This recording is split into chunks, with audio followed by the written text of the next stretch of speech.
Oh bah tiens, comme on se retrouve, chers auditeurs et spectateurs, bienvenue sur la chaîne de Vérité à venir. Si vous appréciez les contenus, vous pouvez liker, commenter, partager et même vous abonner si ce n'est pas encore fait.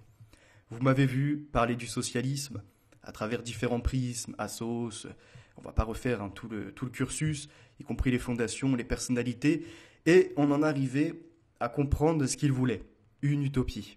Mais pour y parvenir, ils sont obligés de créer un monde qui existe avec les valeurs, les traditions qui sont déjà partagées et propagées dans le monde. Et je vous avais parlé de Gustave Le Bon, Psychologie du socialisme, dont je vais vous proposer quelques pages aujourd'hui.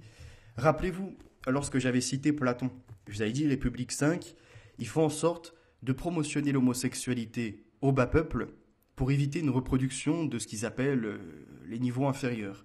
Et puis, dans cette idée-là, il y a le meilleur des mondes sexuels, où pareil, je vais vous apporter quelques petites références, et on en viendra à ce livre, Ce que l'argent ne saurait acheter, de Michael J. Sandel, et à la compréhension que tout s'artificialise, donc des villes au rapport humain, et vers le technocosme au rapport, à la limite, robotique, en tout cas dans un ordre où on est dans l'approximation, on reproduit les choses naturelles mais de façon mécanique. Que reste-t-il après donc la fin de l'espèce humaine et l'ultime transgression de Jean-Pierre Dickès? Et on recoupera aussi avec Louis Raybaud, puisque j'ai continué la lecture et on verra que les utopies avant Thomas Morus, Aldous Huxley étaient déjà promotionnées, de toute façon, on s'en doute rien que par Platon et la République. Et, alors attendez, hop, que je mette ça dans l'ordre. On va de suite entamer Psychologie du socialisme. Dedans, je suis marqué par plein de faits. Parce que je fais l'exercice aussi de lire Mein Kampf, mon combat d'Adolf Hitler. Donc, au niveau des idées sur les juifs, etc., c'est à condamner. Mais essayons de voir de qui il s'est inspiré. Et dedans, ce qui est frappant, c'est qu'il met les chrétiens démocrates, on va dire ça comme ça, avec les pan-germanistes en opposition dans les techniques qui sont employées pour gouverner sur les foules. Et dedans, il en vient à faire la distinction des bons et des mauvais points qu'il peut attribuer. Et euh, on voit qu'il est en fait inspiré par Gustave Le Bon, Édouard Bernays, donc Gustave Le Bon, Psychologie des foules, 1895. Édouard Bernays, pareil, dans les mêmes années, peut-être un peu après, 1900 et quelques. On voit derrière l'inspiration également par Thomas Morus et encore par Malthus, avec le principe de population. Je vous mettrai en fait les références que j'ai lues et ce que je retrouve dans certains ouvrages, on va dire sous une formule différente, mais qui veut dire la même chose. Et on verra qu'en fait, euh, comme ce qu'on peut me reprocher à moi d'assembler des sources, il en a fait de même, mais lui, malheureusement, il a ajouté ses idées néfastes avec son idée de solution finale, de destruction de certains êtres humains. Vous voyez, de côté hermétique, on ne s'ouvre plus au monde, on est fermé et on en devient fou. C'est une cocotte minute, ça pète à un moment. Donc, il est sorti de la raison. D'ailleurs, en parlant de livres, je vous fais rapidement un petit rappel. Nom de code Nouvel Ordre Mondial, qui était qu'un assemblage, avec très rarement des passages épisodiques de ma plume, a été réédité pour La guerre ouverte contre les peuples, où là vous retrouverez mon analyse personnelle. Et au tout début, ça parle entre autres de ce parcours initiatique de vie, du multiculturalisme, de la différence des remplacements de civilisation, de l'endoctrinement à l'école par le socialisme, sans trop rentrer dans le détail, et puis tout ce qu'il en est de mon corps, mon choix, jusqu'à la dépravation sexuelle, et de tous ces fléaux des réseaux sociaux, entre autres, qui s'articulent avec de l'ingénierie sociale pour favoriser certains événements, des effets de mode, comme on pourrait dire. Donc maintenant, dans ce livre, page 57, il est question, 56-57, de voir qu'est-ce que propose le socialisme. Et c'est là on en voit rapidement les traits tyranniques et le côté despotique, où il faut absolument un représentant, quelqu'un qui, d'une main de fer, va gouverner, va s'immiscer dans les affaires de tout le monde par sa bureaucratie. Et ça renvoie à ce que nous disait bien plus tard Louis Raybaud. dans cette idée socialiste où ils doivent détruire tout ce qui a existé, famille, tradition, coutumes et les façons de vivre quelque part, pour y supplanter une nouveauté, où tu appartiens à la communauté. Plus de possession vraiment de biens, de ce genre de choses. On met en commun. C'est du communisme. Et c'est l'idée finale de cette ultime transgression où l'homme, depuis le début de la civilisation, il a érigé des temples, des ziggourats, ou encore d'autres lieux païens.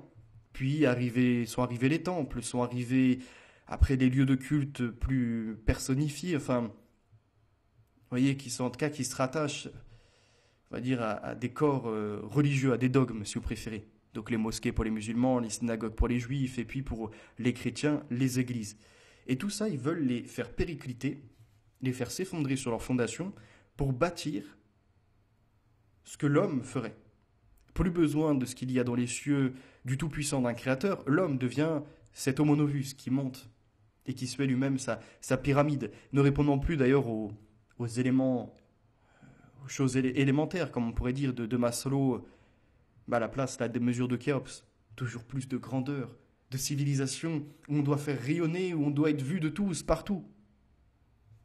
Et là, on en arrivait à cette main de l'État, qui est partout. Et Gustave Le Bon, déjà, avant même, je pense que Louis Reybaud en parle, l'avait brillamment mis à l'écrit.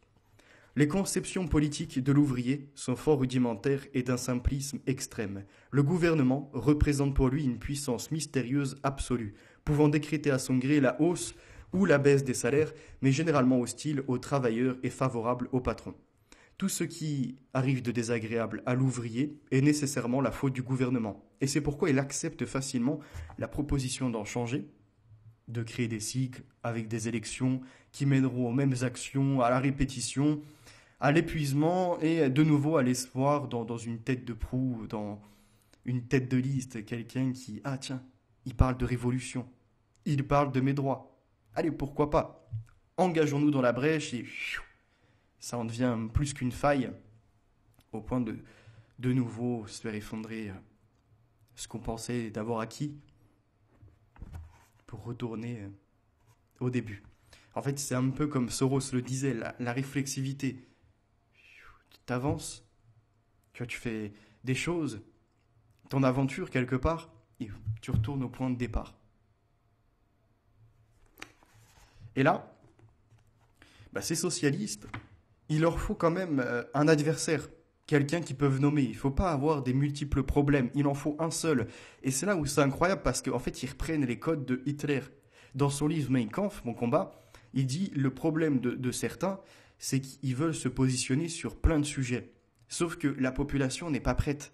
Elle n'est pas en capacité même à pouvoir comprendre que d'un côté, il y a l'effritement de la sécurité, de l'autre, il y a l'économie qui vient comme ça être en berne. Et puis, oui, on peut sortir plein de sujets qui nous concerneraient, même l'éthique, sur où on place le curseur de la limite dans les expériences médicales, dans la modification de l'humain, dans les technologies qu'on vient placer dans les villes et qui nous mènent au technocosme, à la technique à la place de l'humanité. Et là, tout ça mène à ce que le socialisme répète l'histoire. Et c'est pour ça que j'ai dit, pour ma part, que je le redis à nouveau, le national-socialisme est un socialisme qui a échoué à l'international et qui s'est ramené à un ordre national. C'est peut-être servi d'un parti de personnes qui étaient atroces, endoctrinées dans la terreur de leur politique, mais ils ne faisaient ni plus ni moins que ce que les socialistes voulaient en soi. Eugénisme, sélection des plus faibles mis de côté et favorisant les plus forts, donc de l'oppression, de la ségrégation. C'est aussi le côté de quand même créer un adversaire. Hitler, par exemple, quand il a dit les juifs, il savait pertinemment que ce n'étaient pas les seuls qui posaient problème à cette époque. Il a grossi les traits parce qu'il fallait un adversaire simple qui n'est pas, voyez-vous, en trop grande mesure dans la capacité de s'opposer. Donc au niveau de la population, il ne représente pas grand-chose en nombre, en quantité. Donc c'est parfait, c'est l'adversaire qu'il fallait présenter. Là aujourd'hui, dans la société globale, ceux qui représentent aujourd'hui, on va dire pas la grande majorité, sont vraiment les nationalistes qui oseraient s'affirmer, qui refuseraient ce qu'ils appellent les progrès, l'IVG, l'IMG, le mariage homo et tout ce qu'il en est après, hein, l'effacement de notre religion. Nous devenons minoritaires, donc nous pouvons être maintenant la cible. Le catholicisme devient la cible de ces progressistes. C'est pour ça d'ailleurs que l'on voit le wokisme s'associer avec l'islamisme, parce que les islamo-gauchistes, ils ne peuvent pas se faire la guerre, ils sont trop nombreux d'un côté comme de l'autre. Donc regardez la suite.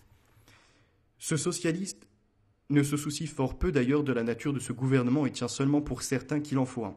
Le bon gouvernement est celui qui protège les ouvriers, fait monter les salaires et moleste les patrons. Si l'ouvrier a de la sympathie pour le socialisme, c'est qu'il voit en lui un gouvernement qui augmenterait les salaires tout en réduisant les heures de travail. S'il pouvait se représenter à quel système d'enrégimentation et de surveillance les socialistes se proposent de le soumettre dans la société rêvée par eux, il deviendrait aussitôt un irréconciliable ennemi des nouvelles doctrines. Les théoriciens du socialisme croient bien connaître l'âme des classes ouvrières, et en réalité, ils la comprennent très peu. Ils s'imaginent que c'est dans l'argumentation et la discussion que se trouvent les éléments de la persuasion. Elle a en réalité de bien d'autres sources. Que reste-t-il de tout leur discours dans l'âme populaire ? Peu de choses en vérité. Quand on interroge habilement un ouvrier qui se dit socialiste et qu'on laisse de côté les lambeaux des phrases humanitaires toutes faites et les imprécations banales contre le capital qu'il répète machinalement, on voit alors que son concept socialiste est une rêverie vague, très analogue à celle des premiers chrétiens. Dans un avenir lointain, trop lointain pour l'impressionner, beaucoup trop, il entrevoit la venue du royaume des pauvres, pauvres de fortune et pauvres d'esprit, royaume dont seront soigneusement expulsés les riches, riches d'argent et riches d'intelligence. Donc après, quant aux moyens de réaliser ce rêve lointain, les ouvriers n'y songent guère. Les théoriciens, qui comprennent très peu leur âme, ne soupçonnent pas que c'est parmi les couches populaires que le socialisme rencontrera un jour ses plus irréductibles ennemis lorsqu'il voudra passer de la théorie à la pratique. Maintenant, on se rend à la page 72, 73. Ça, c'est la partie des croyances. Puisque pour gouverner, il faut faire péricliter ce qui a existé. Et à ce moment-là, pour créer l'effritement, il a fallu, et c'est là où je faisais le lien, aux socialistes de trouver des alternatives aux religions. Donc le spiritisme, le spiritualisme, les idées de communiquer avec les morts. Vous voyez, ce genre de technique pour en fait égarer des dogmes qui régnaient et dire après tout comment tu peux prouver que ça n'existe pas. On a vu avec l'affaire des Fox, qui a fait le tour des États-Unis jusque dans le monde, avec les tables tournantes, ce genre de choses, les communications, avec le côté du morse. Toc, toc, toc, toc. Tiens, qui va converser avec moi ? Ou le Ouija, on l'a même vu dans les Toys R Us pour les gamins. Et comme je le disais dans le livre, Harry Potter, les trucs de sorcellerie, on a quoi d'autre dans ce type de démarche là, de séries Netflix ou ce genre de choses, Sabrina l'apprentie sorcière. Plein de choses, Charmed, vous voyez, qui ramènent à des croyances en des êtres ou en des choses occultes. Rôle des croyances dans nos idées et nos raisonnements. Psychologie de l'incompréhension. Dès qu'une croyance est solidement établie dans l'entendement, elle devient la régulatrice de la vie, la pierre de touche du jugement, la directrice de l'intelligence. Et c'est la fenêtre d'Overton. Tu trouvais ça inacceptable, complètement bidon, hein, ce genre de théorie socialiste. Et aujourd'hui, c'est limite une nécessité, c'est acclamé par tous. L'esprit ne peut plus recevoir alors que ce qui est conforme à la nouvelle croyance. Comme le christianisme au Moyen-Âge, l'islamisme chez les Arabes, la foi dominante imprime sa marque sur tous les éléments de la civilisation, notamment sur la philosophie, la littérature et les arts. Elle est le critérium suprême, elle fournit une explication à tout. Le mécanisme de nos connaissances, aussi bien pour le savant que pour l'ignorant, consiste à ramener ce qui est inconnu à ce qui est déjà connu, c'est-à-dire à ce que nous croyons connaître. Ce qui renvoie après à « je sais que je ne sais rien ». Comprendre suppose l'observation d'un fait, puis ce rattachement au petit nombre d'idées que nous possédons. On rattache ainsi les faits incompris à des faits supposés compris, et chaque cerveau fait ce rattachement suivant les concepts inconscients qui le dominent. De l'esprit le plus inférieur au plus élevé, le mécanisme de l'explication est toujours le même et consiste invariablement à faire rentrer une notion nouvelle dans l'ensemble des conceptions acquises. Et c'est ce que je disais déjà à l'époque, avant de lire tous ces livres, que chacun vivait dans sa propre réalité. Et c'est comme ta vision, tu as un angle. Il suffit que l'autre y regarde ailleurs, déjà vous n'avez pas la même réalité. Pourtant, vous êtes dans le même environnement. Ça ne veut pas dire que tu as tort ou que lui est dans l'erreur. Chacun peut avoir sa part de raison, mais qu'il n'oublie pas qu'en fait il est redevable du passé. Et que ce qu'il pense comprendre, encore une fois, découle des conceptions qui ont été organisées, que ce soit pour les mots, que ce soit pour les concepts. Voyez, quand on revient au malthusianisme, lui-même dit il est héritier de Darwin, mais Darwin est lui-même héritier en réalité de Mengele. Mengele est lui-même héritier de d'autres comme ça qui l'ont inspiré. En fait, on est, comme le disait Marx, dans le côté des progrès mécaniques. Aujourd'hui, si on a pu avoir des machines sophistiquées, on les doit par exemple aux machines de tissage, mais elles-mêmes, nous devons comprendre qu'elles ont été rendues possibles par les champs de coton. Et comment cette quantité démesurée a pu être stockée, puis mise à l'épreuve, retravaillée, et par tâtonnement amenée à ces machines, parce qu'il y avait des esclaves humains. Et à nouveau, comment c'est... Et voyez, et on remonte, je peux aller très loin après comme ça, comment on en arrivait à avoir l'esclavage, peut-être par la création de civilisations, donc de groupes humains qui deviennent sédentaires. Mais comment ça a pu être rendu possible? Et là, on renvoie au début du livre, vous voyez, c'est vraiment toute une analyse, encore une fois, à pousser, et par l'agriculture. Mais celle-ci, c'est pareil, a été permise par des raisonnements, des réflexions qui ont poussé à la compréhension que de la graine, il y avait la plante qui allait pousser, donc on pouvait prendre des graines et les mettre. Et comme ça, vous voyez, c'est la transmission de la culture, d'un savoir. Et ça revenait à la philosophie que je disais, le sens de l'existence, mais pour l'avoir, tu dois d'abord, dans un premier temps, te connaître, et pour ce faire, tu te ramènes au langage. Et en fait, tout ramène à la genèse de la Bible. Au début était le Verbe. À la fois par la création de Dieu, puisqu'on dit qu'il fait ça par le Verbe, et à la fois par l'humanité, notamment Adam, qui peut nommer toute chose dans l'environnement, sans faire une conception, une idée, par le Verbe. Et c'est comme ça que tout découle. Je peux continuer après bien plus loin encore. Et là, je ne pense pas que vous retrouverez cette analyse ailleurs, parce qu'elle m'est personnelle. Et ça va faire mal à l'ego de certains. Mais passons, laissons-les rager, de la personne plutôt que des idées. Et c'est justement parce que nous rattachons notre perception du monde à certains concepts ancestraux que les individus de diverses races ont des jugements si différents. Nous ne percevons les choses qu'en les déformant, et nous les déformons suivant nos croyances. Les croyances transformées en sentiments n'agissent pas seulement sur notre conduite dans la vie, elles agissent aussi sur le sens que nous attachons aux mots. Et là, je mets une parenthèse et je renvoie, j'ai plus le nom de l'écrivain parce qu'il est assez compliqué, mais au livre Le viol des foules, qui d'ailleurs avait été interdit en France et qui est excellent, qui décrit vraiment la façon dont Pavlov a développé ses expériences, et après comment on en est venu à comprendre, je crois que c'est les 4 besoins qui s'articulent, c'est-à-dire manger, survivre, il me semble. Après, c'est se reproduire, et il y en a un autre. Enfin, c'est en 4 points, faut que je me remémore ça, mais le livre est excellent. Je vous le conseille vraiment. Il est compliqué dans la lecture, même moi j'ai dû le lire plusieurs fois, et je ne l'ai pas fini. Mais par contre, il est brillant. Aussi sur la façon dont on réagit au stimulus, les comportements conditionnés ou encore d'un conditionnement qui peuvent en déclencher un autre. Vous voyez, il y a des termes techniques. Je vous avoue que je n'ai pas encore assez de maîtrise sur ce domaine pour l'affirmer haut et fort en vidéo comme ça. Mais je vous invite à lire quand même. Les 10 sentiments, les luttes qui séparent les hommes, tiennent pour la plupart à ce que les mêmes phénomènes engendrent, suivant les diverses constitutions mentales, des idées fort différentes.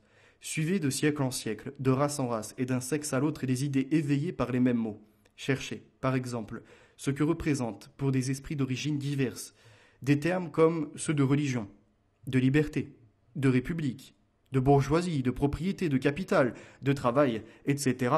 Et vous verrez combien profonds sont les abîmes qui séparent ces représentations mentales. Donc après, il met en bas de page La réfraction des idées, c'est-à-dire la déformation des concepts suivant le sexe, l'âge, la race, l'éducation, est une des questions les moins explorées de la psychologie.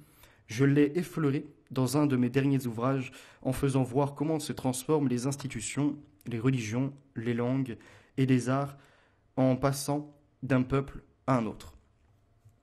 Et ça, moi, ça me renvoie encore à un troll d'Internet qui déforme tous mes propos. Je peux dire quelque chose, il va se sentir visé. C'est-à-dire que je vous avais raconté hein, le fait qu'il s'était présenté, il faisait des répétitions sur mon chat, j'avais mis fin, puis j'avais dit, bon écoute, le RSAiste, hein, dégage, va vaquer à tes occupations. Et il a été obligé, par sa déformation de la réalité et son sentimentalisme qui n'a aucun sens, de déformer. Donc j'ai dit quelque chose, il ne voulait pas l'interpréter de cette façon, il est rentré dans un état schizophrénique de déformer la réalité, les propos et tout le reste, pour en arriver à y voir de l'islamophobie par un prénom. Vous voyez, il a comme ça fait toute une construction, ou encore un racisme ou je ne sais quoi. Bref, de la chouinerie qui n'a aucun intérêt, sur laquelle on s'assoit, on n'en a rien à faire. Maintenant, tous ces gens dans la société qui « je suis racisé, si et ça, c'est bien », racontent, pleurent, on s'en fout, on s'assoit sur tes revendications, parce que ça existe que dans ta tête, dans la déformation de la réalité, comme ce qu'on voit là maintenant. Parce qu'il y a le rôle des croyances, à la fois des politiques, les gauchistes qui les ont déconstruits, à la fois par les religions qui les ont placés en état de victime, alors que dans certains ouvrages, qui sont quand même, je pense notamment à leur Coran, appelés à la haine des autres, des juifs, des chrétiens. Et on peut continuer comme ça, vous voyez. C'est comprendre en fait leur psychologie. C'est pas vouloir en déduire quelque chose. Non, c'est comprendre. Comparé à ce qu'ils veulent laisser présager. C'est là où on peut jouer avec si vous souhaitez. Les diverses classes d'une société, les individus de sexes différents semblent parler la même langue, mais ce n'est là qu'une vaine apparence. On utilise les mêmes mots, mais on ne les comprend pas de la même manière. On ne les exploite pas pareillement. Et c'est ce qui nous différencie. Non pas qu'il y ait des supérieurs et des inférieurs, encore une fois, il pourrait y avoir de la revendication de chouinerie. Non, c'est là que ça nous différencie sur les aires civilisationnelles qui ramèneraient je crois que c'est Huntington, il me semble, qui parle de différentes aires. Et moi, reprenons ce concept en disant qu'on ne peut se mélanger de façon trop importante. Il y a des proportionnalités à établir. C'est ce que j'ai toujours dit. Être ouvert au monde, c'est important, pour pas être une cocotte minute, et même dans des mouvements qui à la fin ramèneraient à des croisements entre telle et telle famille, qui ramèneraient aux descendants de faire des nouveaux croisements, et donc à la dégénérescence d'une population, parce que moi j'aime pas le mot race. Donc on doit être ouvert au monde, mais limiter après tout ce qui est quand même du métissage. Mais ça va plus loin. Je vais pas développer sur ça maintenant, parce qu'on a encore pas mal de choses à voir, et on est déjà à quasiment une demi-heure. Les diverses couches sociales, et à plus forte raison les peuples différents, sont aussi séparés par les divergences de concepts que par les divergences d'intérêts. C'est pourquoi la lutte des classes et des races, et non leur chimérique concorde, a toujours constitué un fait dominant de l'histoire. La discordance ne peut que s'accroître dans l'avenir. Loin de tendre à égaliser les hommes, la civilisation tend à les différencier de plus en plus.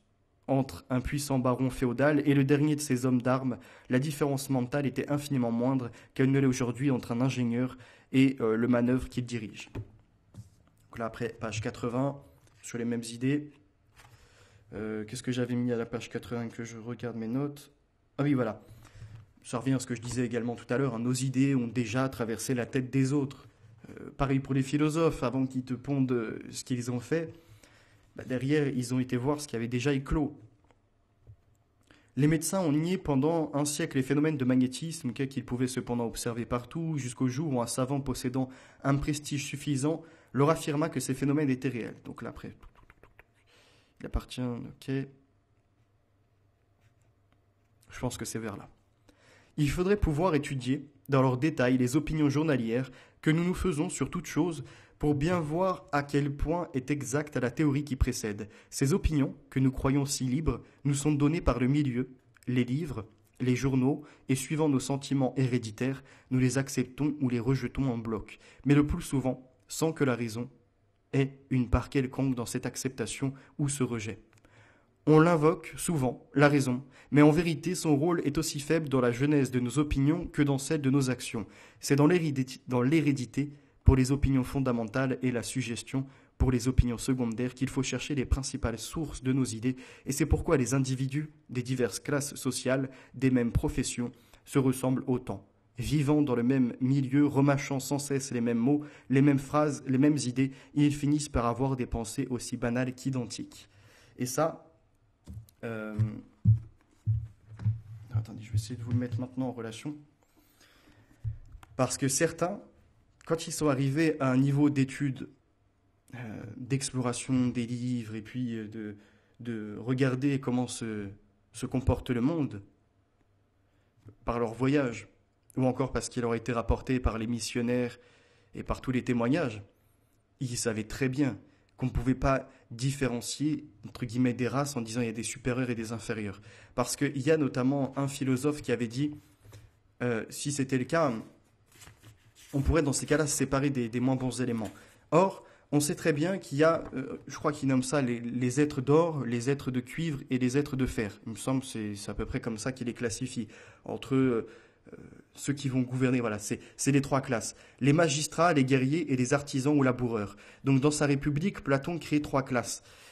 En plus, c'est Platon, vous voyez. Dedans, on en vient à comprendre que des fois, d'une classe, donc ce que d'autres prendraient à leur régime en race, eh ben, tu peux avoir un être qui te paraît inférieur, mais sa descendance qui sera supérieure. Vous voyez, c'est comme, par exemple, dans une famille, l'un peut être criminel, et pour autant, son frère ou encore le fils ne le sera pas. Et il ne portera pas la culpabilité de celui qui a commis le péché, de celui qui a fait le mauvais. Donc on ne peut pas condamner toute une race comme ça, ou toute une caste, ou toute une classe encore. C'est comme ceux qui s'attaquent à la bourgeoisie en disant qu'aucun ne mérite la richesse. C'est un mensonge. Certains ont fait des études, d'autres encore se sont débrouillés pour partir de zéro, faire des stratégies, des investissements. Ils ont peut-être été concentrés jour et nuit sur ces recherches, sur les actions qu'ils devaient mener. On est encore une fois dans la recherche, action. Je ne vais pas renvoyer à Lewin du Tavistock, mais c'est ça, c'est le tâtonnement. Donc, dans cet élément, ça m'avait quand même... je devais en parler absolument. C'est les ouvriers, donc page 46, je vais essayer de vous retrouver ça. Et après, on va revenir à Gustave Le Bon. Voilà, 46-47. Donc, Platon le sent si bien qu'il se prend à reculer lui-même devant son propre ouvrage et, cherchant une issue aux objections, il s'écrie, je cite, « Vous êtes tous frères, mais le Dieu qui vous a formés a fait entrer de l'or dans la composition de ceux qui sont propres à gouverner les autres, aussi sont-ils les plus précieux. Il a mêlé l'argent dans la formation des guerriers, le fer et les reins dans celle des laboureurs et artisans. Mais il pourra se faire qu'un citoyen de la race d'or est un fils de la race d'argent, qu'un autre de la race d'argent engendre un fils de la race d'or, et que la même chose ait lieu à l'égard de la troisième race. » Alors, Platon ne voulait pas forcément parler de race noire, jaune, arabe, ou tout ce que vous voulez, ou blanc encore, mais il l'employait sous un autre terme, plus philosophique. Et il disait, donc là en fait, peut-être qu'il s'opposait à ceux qui voulaient faire une certaine sélection, que nous devons quand même faire attention. Moi je ne suis pas pour la sélection, hein, mais que en tout cas nous devons faire attention tous, être concentrés, parce qu'il n'y a pas, vous voyez, Dieu il n'a pas créé comme ça, imaginons hein, dans l'idée de ces gens, les blancs parfaits, les noirs imparfaits, et puis les peaux rouges, eux carrément l'atrocité de l'humanité. Non, au contraire. Et on le voit de toute façon dans la société par les comportements, mais aussi par ce qui en ressort. Même les handicaps, ce genre de choses. Si une population était si parfaite, il n'y aurait pas d'handicapés dans celle-ci. Encore une fois, moi j'accepte tout le monde. Hein. Je ne suis pas pour l'eugénisme sélectif, ou encore négatif, ou encore celui de The Economist pour ses lecteurs, qui en vient carrément à voir de l'économique. Non. Mais on se doit d'être concret. Voir qu'il y a des différences civilisationnelles plutôt axées sur les politiques, sur les rattachements religieux et sur d'autres choses qui créent des aires qui nous rendent donc incompatibles en forte proportion, que ce soit par exemple plein de chrétiens sur un territoire musulman ou inversement plein de musulmans sur un territoire chrétien, ou on peut prendre ça avec les hindous et on peut faire le même exercice. Mais nous devons comprendre, si on ne veut pas d'affront, si on veut vivre en paix, ce qui est possible, hein, nous devons mettre des limites. Oui, c'est comme pour le métissage, par exemple. On ne doit pas mettre un quota, tiens, toi, tu n'as pas le droit d'aimer parce qu'il est d'une couleur de peau différente. Mais on ne doit pas non plus faire l'inverse, c'est-à-dire forcer. Créer toutes les conditions pour sortir. Vous voyez que, par exemple, les Noirs soient avec les Noirs, les Blancs avec les Blancs, les Maghrébins avec les Maghrébins. Vous voyez, on peut comme ça faire toutes les communautés. C'est beau en soi d'avoir de temps en temps des croisements, et oui, mais c'est encore plus magnifique de voir se conserver des cultures, des groupes humains et qui restent tels quels, comme ça a fonctionné depuis le début de l'humanité. Il y a des croisements à certains moments, mais majoritairement, on reste tout de même compact entre nous.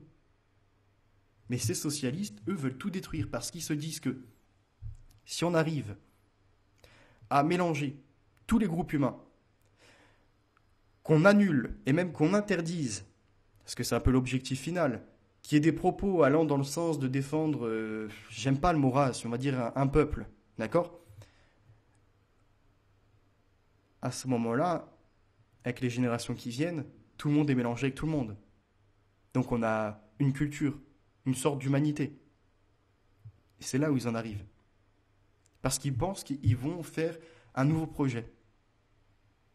Mais si Dieu avait permis qu'on ait comme ça des contrées et des différences, c'était normalement, je pense, plutôt pour qu'on s'apprécie à notre juste valeur, pas qu'on en vienne à détester l'autre. Et c'est là où certains n'ont pas compris ce que je disais, parce qu'ils ne veulent pas entendre. Nul n'est plus sourd que celui qui ne veut pas entendre, plus aveugle que celui qui ne veut pas voir. Parce que lorsque j'ai dit les incompatibilités civilisationnelles, entre autres, avec les Africains, je l'ai prouvé par les chiffres, par les articles de journaux, par les choses qui ne se passent pas correctement dans notre pays, par les scandales qui sortent. Maintenant, je n'ai pas dit qu'il n'en faut pas, je dis qu'il faut des limites. Et c'est l'effet pavlovien. Ils ont entendu juste un mot et directement ils ont crié au racisme, à l'islamophobie ou à autre chose encore. Reprenons sur la page 80. Donc, les idées ne sont jamais personnelles. Celui qui a cet ego de te dire « moi je pense et je suis seul comme ça » est dans l'erreur. Qu'il te sorte une analyse qui lui soit à peu près personnelle, certes, mais qu'il reconnaisse, comme je le fais toujours, que c'est d'inspiration par rapport à des lectures, des articles de journaux, et encore d'autres qui ont pris des positions, des politiques ou des personnes sur Internet qui sont des créateurs de contenu. Mais ne vous enflammez pas comme ça. J'en vois certains qui me disent « t'es dans le copier-coller, t'es une éponge, tout ce qu'on me dit tu l'absorbes et tu le ressors ». Bah, la preuve que non. Si j'étais une éponge, je ne pourrais pas recouper les livres entre eux. Je serais bête. Je pourrais prendre qu'un livre, l'isoler, ne rien en comprendre, passer à un autre, lire la même chose, ou en tout cas des similarités, et ne pas faire de lien parce que je ne réfléchis pas, ce qui n'est pas mon cas. Et d'ailleurs, dans le nom de code Nouvel Ordre Mondial, il y avait dedans plus de 60 ouvrages, une cinquantaine d'articles de journaux qui ont été assemblés dans un ordre chronologique important. Et j'ai réitéré l'exercice. Et là, vous avez facile 80-90 ouvrages qui se situent dedans. Plus ma plume, qui encore une fois est inspirée par d'autres lectures qui ne s'y trouvent même pas. Et des choses, on va dire, plus personnelles. Lorsque je lis la Bible, ça m'en ressort. Encore une fois, c'est toujours inspiré d'un support. Tu es inspiré de ton environnement. Et ça, je l'ai toujours dit. Alléluia. Regardez la suite. Donc c'est dans l'hérédité, des opinions fondamentales et la suggestion, encore une fois, donc c'est pareil, c'est à la fois tu hérites, et c'est là où on en revient, je ne l'ai pas pris, il est juste derrière, mais un livre qui parle de l'âge civilisationnel, l'âge culturel, l'âge encore familial peut-être, et puis l'âge biologique.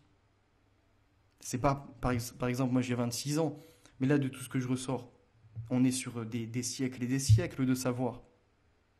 C'est pas, ça ne m'appartient pas. Ça appartient, on va dire, à l'humanité. Vous voyez, on fait un legs. Quand on a une analyse, quand on a une philosophie ou autre, et qu'on vient l'enrichir par les propos, comme disait d'ailleurs Aldous Huxley, dans Retour au meilleur des mondes, aucun livre n'est issu d'un seul écrivain. C'est toujours un mélange de ces échanges avec les scientifiques, les techniciens, les ingénieurs et d'autres encore.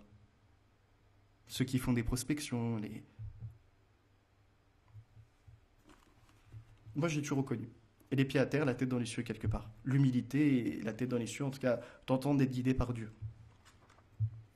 Maintenant, je vais vous renvoyer à la page numéro 15. D'abord pour voir ce qu'est le socialisme. Puis après, on ira à la page 105 et 131 pour finir sur l'étatisme et passer à Platon. La page 15, donc on avait dit, que je regarde ce que j'avais noté, page 15, comme les religions dont il commence à prendre les allures. Donc page 15, c'était vers là. Si nous voulons comprendre l'influence profonde exercée par le socialisme moderne, il ne faut pas examiner ses dogmes. Quand on recherche les causes de son succès, on constate que ce succès est tout à fait étranger aux théories que ces dogmes proposent ou aux négations qu'ils imposent. Comme les religions, dont il tend de plus en plus à prendre les allures, le socialisme se propage tout autrement que par des raisons. Très faible quand il essaie de discuter et de s'appuyer sur des arguments économiques, il devient au contraire très fort quand il reste dans le domaine des affirmations, des rêveries et des promesses chimériques. Il serait même plus redoutable encore s'il n'en sortait pas. Et c'est ce qu'on voit aujourd'hui. Les antifas, nous ne débattons pas avec l'extrême droite, avec les fascistes. Mais c'est un comportement de fasciste de ne pas débattre. Ça l'est encore plus d'aller dans des manifestations pacifiques et d'aller violenter les gens. Ou encore de se retrouver dans la troisième vague de Todd Stresser, à s'emporter, comme je le disais, au nom d'un antiracisme ou du côté d'être anti-religieux, et d'en devenir soi-même à créer sa propre religion, son dogme, comme on le voit avec le socialisme, d'arriver à utiliser les mêmes codes tyranniques que les pires régimes qui peuvent exister, c'est le socialisme. Et pourtant, il a apporté aussi son lot bénéfique, avec certains droits, certains devoirs. C'est pour ça qu'il faut savoir faire le tri, le bon du mauvais, le bon grain de l'ivraie. Et comme je le disais, à dire vrai, il faut une bonne éducation, avoir le cœur pour revêtir le monde. Voyez, enlever tout ce malheur. Lui succéder, supplanter même, devrais-je dire, un bonheur. Voyez, si on reste dans l'ordre écologique, comme ils veulent. Supplanter, planter, voyez-vous, faire en sorte que ça vienne à éclore. Après moi le merveilleux, nous sommes que des abeilles là pour butiner. Tac, je prends dans ce livre, tac, je prends dans cette référence. Tac. Et puis, je viens comme ça à faire la pollinisation. Et hop, ça fleurit. Il y a des choses merveilleuses qui se produisent. Après moi, le merveilleux. Et on voit donc qu'il est faible quand il essaye de débattre. On va aller à la page 105.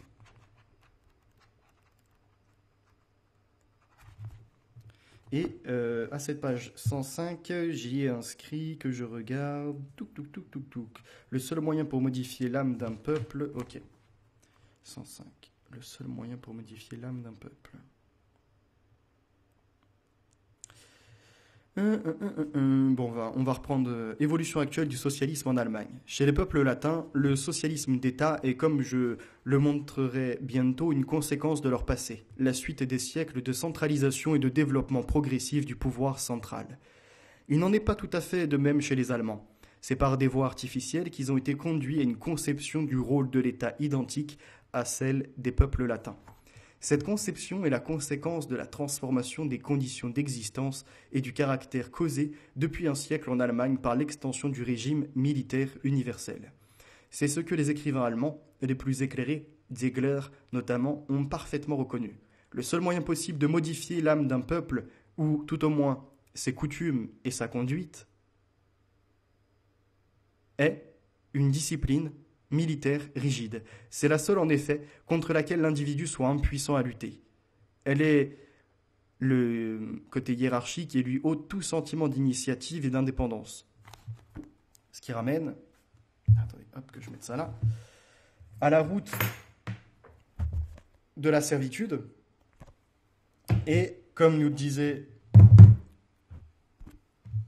Louis Ribot, pareillement, à vouloir que l'État se positionne partout. Et surtout, ce qui vient de me frapper à l'instant, c'est qu'il y a un autre élément que j'avais vu. On s'endort volontiers sur ses habitudes prises, ok. C'était pas ça non plus l'immobilité de Knef, des Égyptiens, le serpent roulé sur lui-même, qui renvoyait en plus à la symbolique du serpent monétaire européen. C'était plus loin, je crois. Et d'ailleurs, par rapport à tout à l'heure, quand on disait les trois classes, etc., page 47, il était dit, là où le mélange des castes est possible, il n'y a plus de caste. Donc là où le mélange un peu des races, s'ils veulent, ou des classes également sociales est possible, il n'y a plus de classe, plus de race, entre guillemets.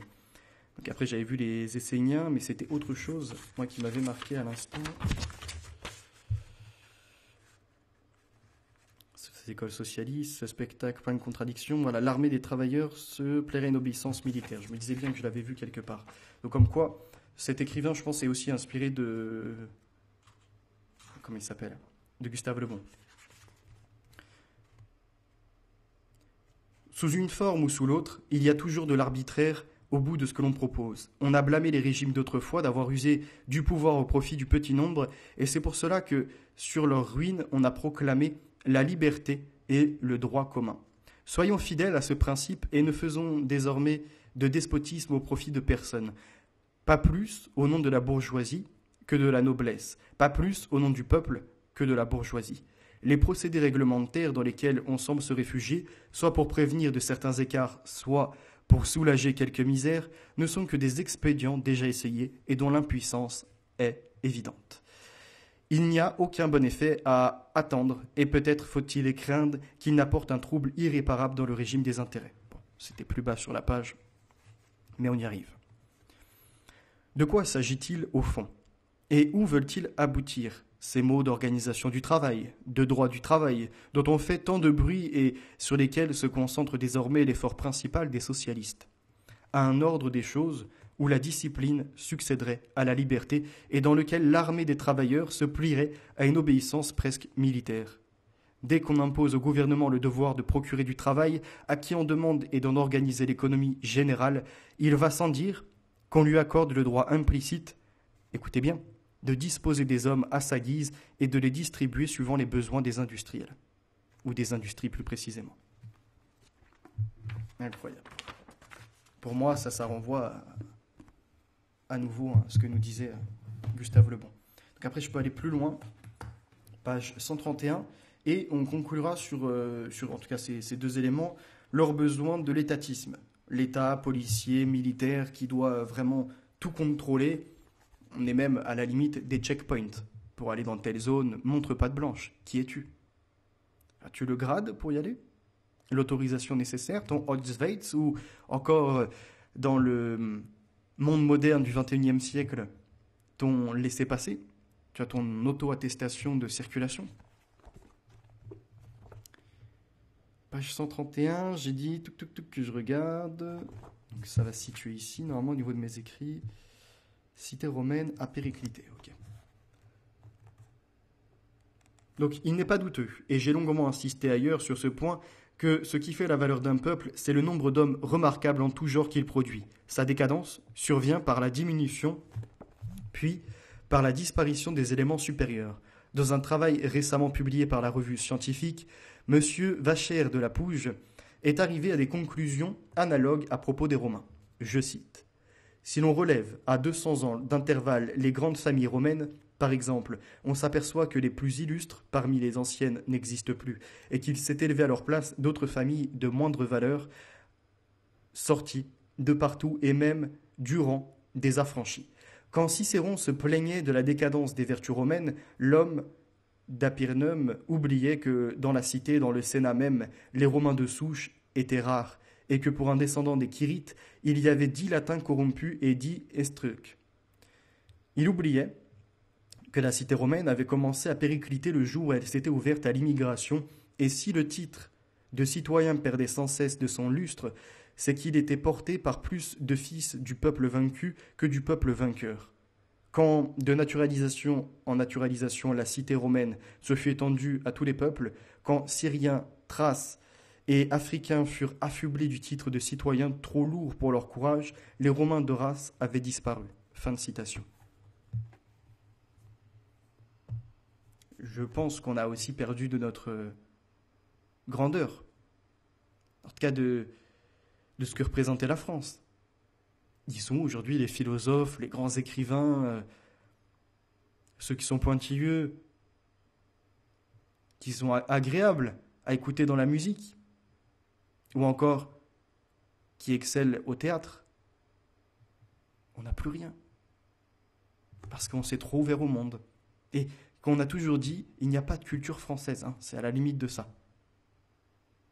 Et les autres en ont une. Et ils vont justement nous enrichir, puisque nous sommes pauvres de ceci. Ben, on voit l'enrichissement, même pour la musique. Regardez en dehors de ceux qui sont joueurs d'instruments. Écoutez les chants aujourd'hui, les paroles de ceux qui se présentent en chanteurs. Il n'y a plus de sens. Pourtant, ils sont encensés. Bon, c'est vrai qu'ils viendront à se consumer tel l'encens, voyez-vous, à partir en fumée, parce que ce qu'ils produisent, c'est que du vent. Ils brassent, mais rien d'autre. Ils sont là pour l'argent, pas pour vraiment le côté artistique, qui déploie un message derrière, comme on pouvait l'avoir avec, si on remonte même récemment, France Gall. Rien que ça, c'était magnifique. Et d'autres encore qui ont existé. Alors pour ça, on va aller à la page 140, comme je vous l'avais indiqué, et on va après basculer sur Platon. Mais attendez, une petite gorgée tout de même pour le gosier. Hop là. Page 140, étatisme, où c'est que j'ai vu ça? Enfin, je l'ai résumé comme tel. C'est surtout dans la conception de l'État, c'est-à-dire dans l'accroissement de plus en plus étendu de ses fonctions, dans la limitation toujours plus étroite de l'initiative des citoyens, fondement même du socialisme actuel, que la Révolution n'a rien changé, et ne pouvait rien changer. Et si l'on veut comprendre à quel point cette tendance à tout remettre aux mains du gouvernement et par conséquent à multiplier les fonctions publiques est dans l'âme de la race, il n'y a qu'à se reporter à quelques années avant la Révolution. L'action du gouvernement central était presque aussi intense qu'aujourd'hui. Je cite. « Les villes, écrit Tocqueville, ne peuvent ni établir un octroi, ni lever une contribution, ni hypothéquer, ni vendre, ni plaider, ni affirmer leurs biens, ni les administrer, ni faire emploi de l'excédent de leurs recettes sans qu'il intervienne plutôt même un arrêt du Conseil sur le rapport de l'intendant. Tous les travaux sont exécutés sur des plans et d'après des devis que le Conseil a approuvés par arrêt. C'est devant l'intendant ou ses subdélégués qu'on les adjuge, et c'est d'ordinaire l'ingénieur ou l'architecte de l'État qui les conduit. Voilà qui surprendra bien ceux qui pensent que tout ce qu'on voit en France est nouveau. Il fallait obtenir un arrêt du Conseil pour réparer les dommages que le vent venait de causer au toit de l'église ou relever le mur croulant du presbytère. La paroisse rurale, la plus éloignée de Paris, était soumise à cette règle comme les plus proches. J'ai vu des paroisses demander au Conseil le droit de dépenser 25 livres. Tout est statué. Des arrêtés par-ci, des arrêtés par-là, des lois qui s'ajoutent. Et on est dans la ferme des animaux de Orwell, même après 1789. Vous voyez, la maçonnerie en arrière-plan, la population en avant, qui va être délaissée quand les autres sont fraternisés, et derrière qui va amener à des politiques, des droits de l'homme et du citoyen. Donc nous sommes les citoyens, eux les hommes, ont tous les droits, quand nous avons des devoirs. Et on doit s'acquitter des virgules, des paragraphes, des articles ajoutés, comme dans la ferme des animaux. Quand les cochons, vous voyez au début, tout le monde est d'accord.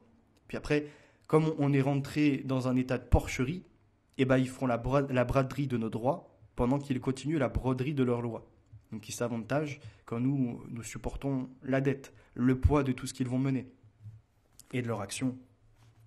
Des plus stupides, comme là de demander un droit à l'époque pour dépenser 25 livres. Alors je ne vous ai pas pris le passage, j'en avais déjà parlé, où il compare la gestion par le gouvernement, la bureaucratie par exemple du transport en commun, et la comparaison avec le privé qui, lui, de sa partie, doit en tout cas engager un bénéfice. Donc va faire attention aux moindres dépenses. Ça sera tout pour ça. Je vais le mettre de côté, on pourra revenir plus tard dessus. Platon, donc République. Il y a plein de choses avant, hein, sur l'amitié, sur la façon de se comporter. Est-ce que si tu as un ami, par exemple, qui fait le mal, tu dois, par exemple, lui vouloir du bien? C'est-à-dire, est-ce que toi, ton ami, s'il l'est, c'est qu'en soi, il te fait du bien, avec qui tu peux discuter, qui sera présent dans les mauvais moments ou les bons. Mais si, par contre, il fait du mal au bien commun, comment tu dois agir avec lui? Vous voyez, il y a ce genre de questions sur l'amitié et sur bien d'autres choses encore. Et là, dedans. Donc, j'ai la page 167 d'abord, qui m'a interloqué parce qu'elle me renvoie à Aldous Huxley, à Julian Huxley plutôt, avec l'UNESCO. Et après, on va aller à d'autres passages. Donc là, République 5, donc dans ce livre, c'est à la page 167, le passage que je vais lire. Dans des conditions, les imposerons-nous toutes aux hommes, aucune aux femmes? Ce n'est pas admissible. Nous dirons plutôt, je pense, il y a des femmes douées pour la médecine, d'autres qui ne le sont pas. Des femmes douées pour la musique, d'autres qui ne le sont pas, sans doute. N'y a-t-il pas aussi des femmes douées pour la gymnastique et pour la guerre, et d'autres qui n'ont le goût ni de la gymnastique ni de la guerre? Je le pense pour ma part. Et des femmes philosophes et d'autres ennemies de la sagesse, et des femmes courageuses et des lâches? Il y en a aussi. Il y a donc aussi des femmes propres à garder l'État et d'autres qui ne le sont pas. Et n'est-ce pas en raison de ces qualités que nous avons choisi la nature de nos gardiens mâles? C'est pour cela. Il y a donc chez la femme comme chez l'homme une même nature propre à la garde de l'État. Elle est seulement plus faible chez l'un, plus forte chez l'autre, c'est évident. Ça nous envoie déjà à cette idée utopique socialiste de l'État qui gère tout. Et ça renvoie à Julian Huxley. Attends, 2 petites secondes. Ça renvoie à Julian Huxley avec son livre L'UNESCO, dont je vous ai lu certains passages où il disait « ça sert à rien de perdre de l'argent et du temps à éduquer certains qui en ressortiront tout autant crétins, entre guillemets, ou mauvais dans des matières, quand nous pouvons optimiser le tout sur la biologie. » C'est-à-dire que pour lui, l'activité, par exemple, de la gymnastique, ou encore l'exercice d'un art, de la peinture, ou se mettre, par exemple, à travailler en couture, ce genre de choses, elles sont innées. Enfin, en tout cas, elles arrivent. Non, elles ne sont pas forcément innées avant ta naissance, mais elles arrivent par ta biologie. C'est elle qui va faire ton destin. Si tu dois être bon, par exemple, dans les mathématiques, ou encore mauvais dans le français, hein, dans les langues. Si tu dois exercer tel ou tel métier. Si tu peux faire tel sport. Donc une sélection qui serait biologique, qui ne dépendrait pas de ce que tu peux mettre en performance, dans la persévérance, dans l'entraînement. Donc là, il avait écrit ça dans l'UNESCO. Il avait d'ailleurs, Julian Huxley, été pas démenti, mais voyez-vous, non accepté en tout cas par...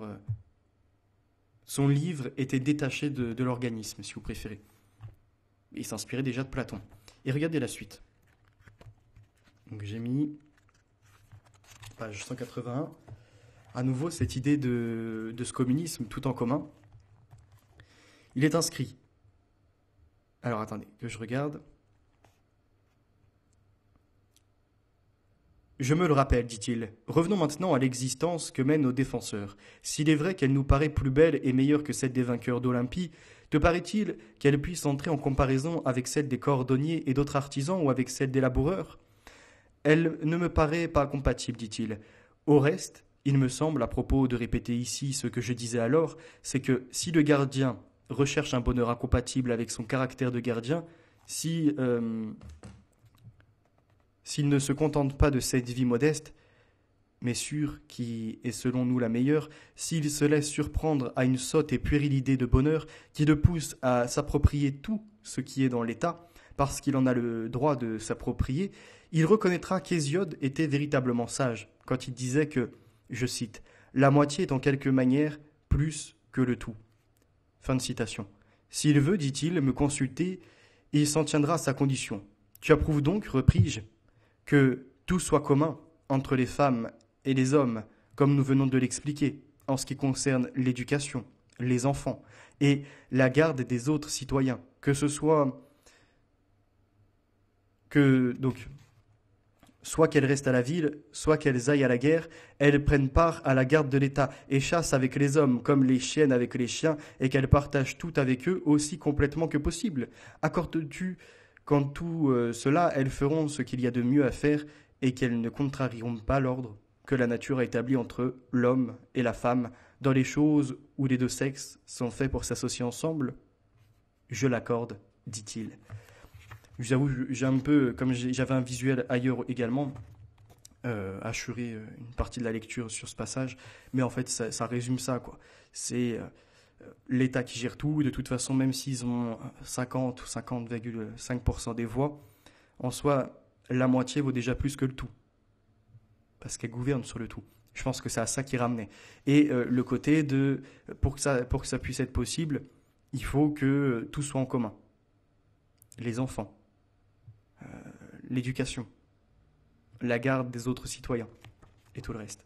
Et ce qui vous intéresse, puisque je m'étais avancé et qu'il me faut prouver mes dires à chaque fois, et que je peux le faire, c'est sur l'homosexualité, le côté LGBT. Il y en a un sur Internet qui m'avait dit « ça n'existe pas, Platon a jamais dit ça ». Bon, procure-toi le livre et on en reparlera.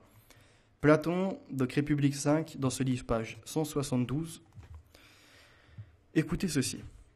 « C'est qu'ils seront, répondis-je, dans la nécessité d'employer un grand nombre de remèdes. Un médecin, même au-dessous du médiocre, paraît suffire à soigner des gens qui n'ont pas besoin de remèdes, mais qui veulent bien suivre un régime. Si au contraire l'application des remèdes est nécessaire, nous savons qu'elle réclame un médecin plus aguerri. C'est vrai.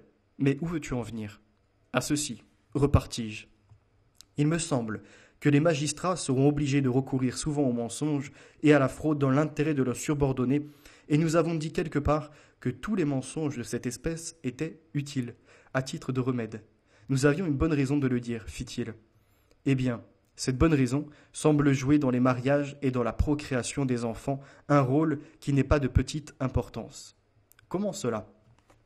Il faut, repris-je, d'après les principes que nous avons admis, que les sujets d'élite, de l'un et de l'autre sexe, s'accouplent le plus souvent possible, et les sujets inférieurs le plus rarement possible.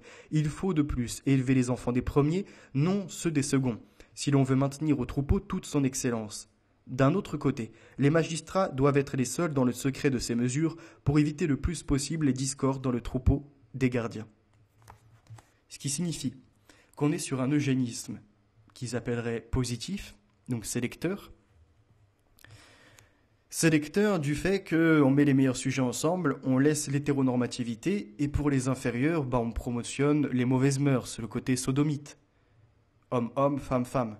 Enfin, homme-homme pour le côté sodomite et femme-femme pour ce qui est du côté des lesbiennes. À cette époque, il n'y a pas de technique de procréatique où on peut comme ça faire des fécondations in vitro. Ça n'existe pas. Ou encore donc la PMA et la GPA qui en soi se rattachent à la technique de la fécondation in vitro. Ça n'existe pas. Donc c'est leur moyen d'amener ceux qui leur paraissent indésirables à la médiocrité, au plus bas de l'échelle, à s'adonner à des pulsions sexuelles limite pires que les animaux, et comme ça ils s'effacent, ils ne se reproduisent pas. Ça, ce qui est écrit dans République 5 de Platon, on le retrouve dans un livre de Margaret Sanger. Je ne l'ai pas avec moi en papier, il est sur Internet, je vous lirai les passages si ça vous intéresse. Qui pareil, donc celle qui est à l'origine du Planned Parenthood, planning familial américain, au nom de la liberté des femmes, le côté de...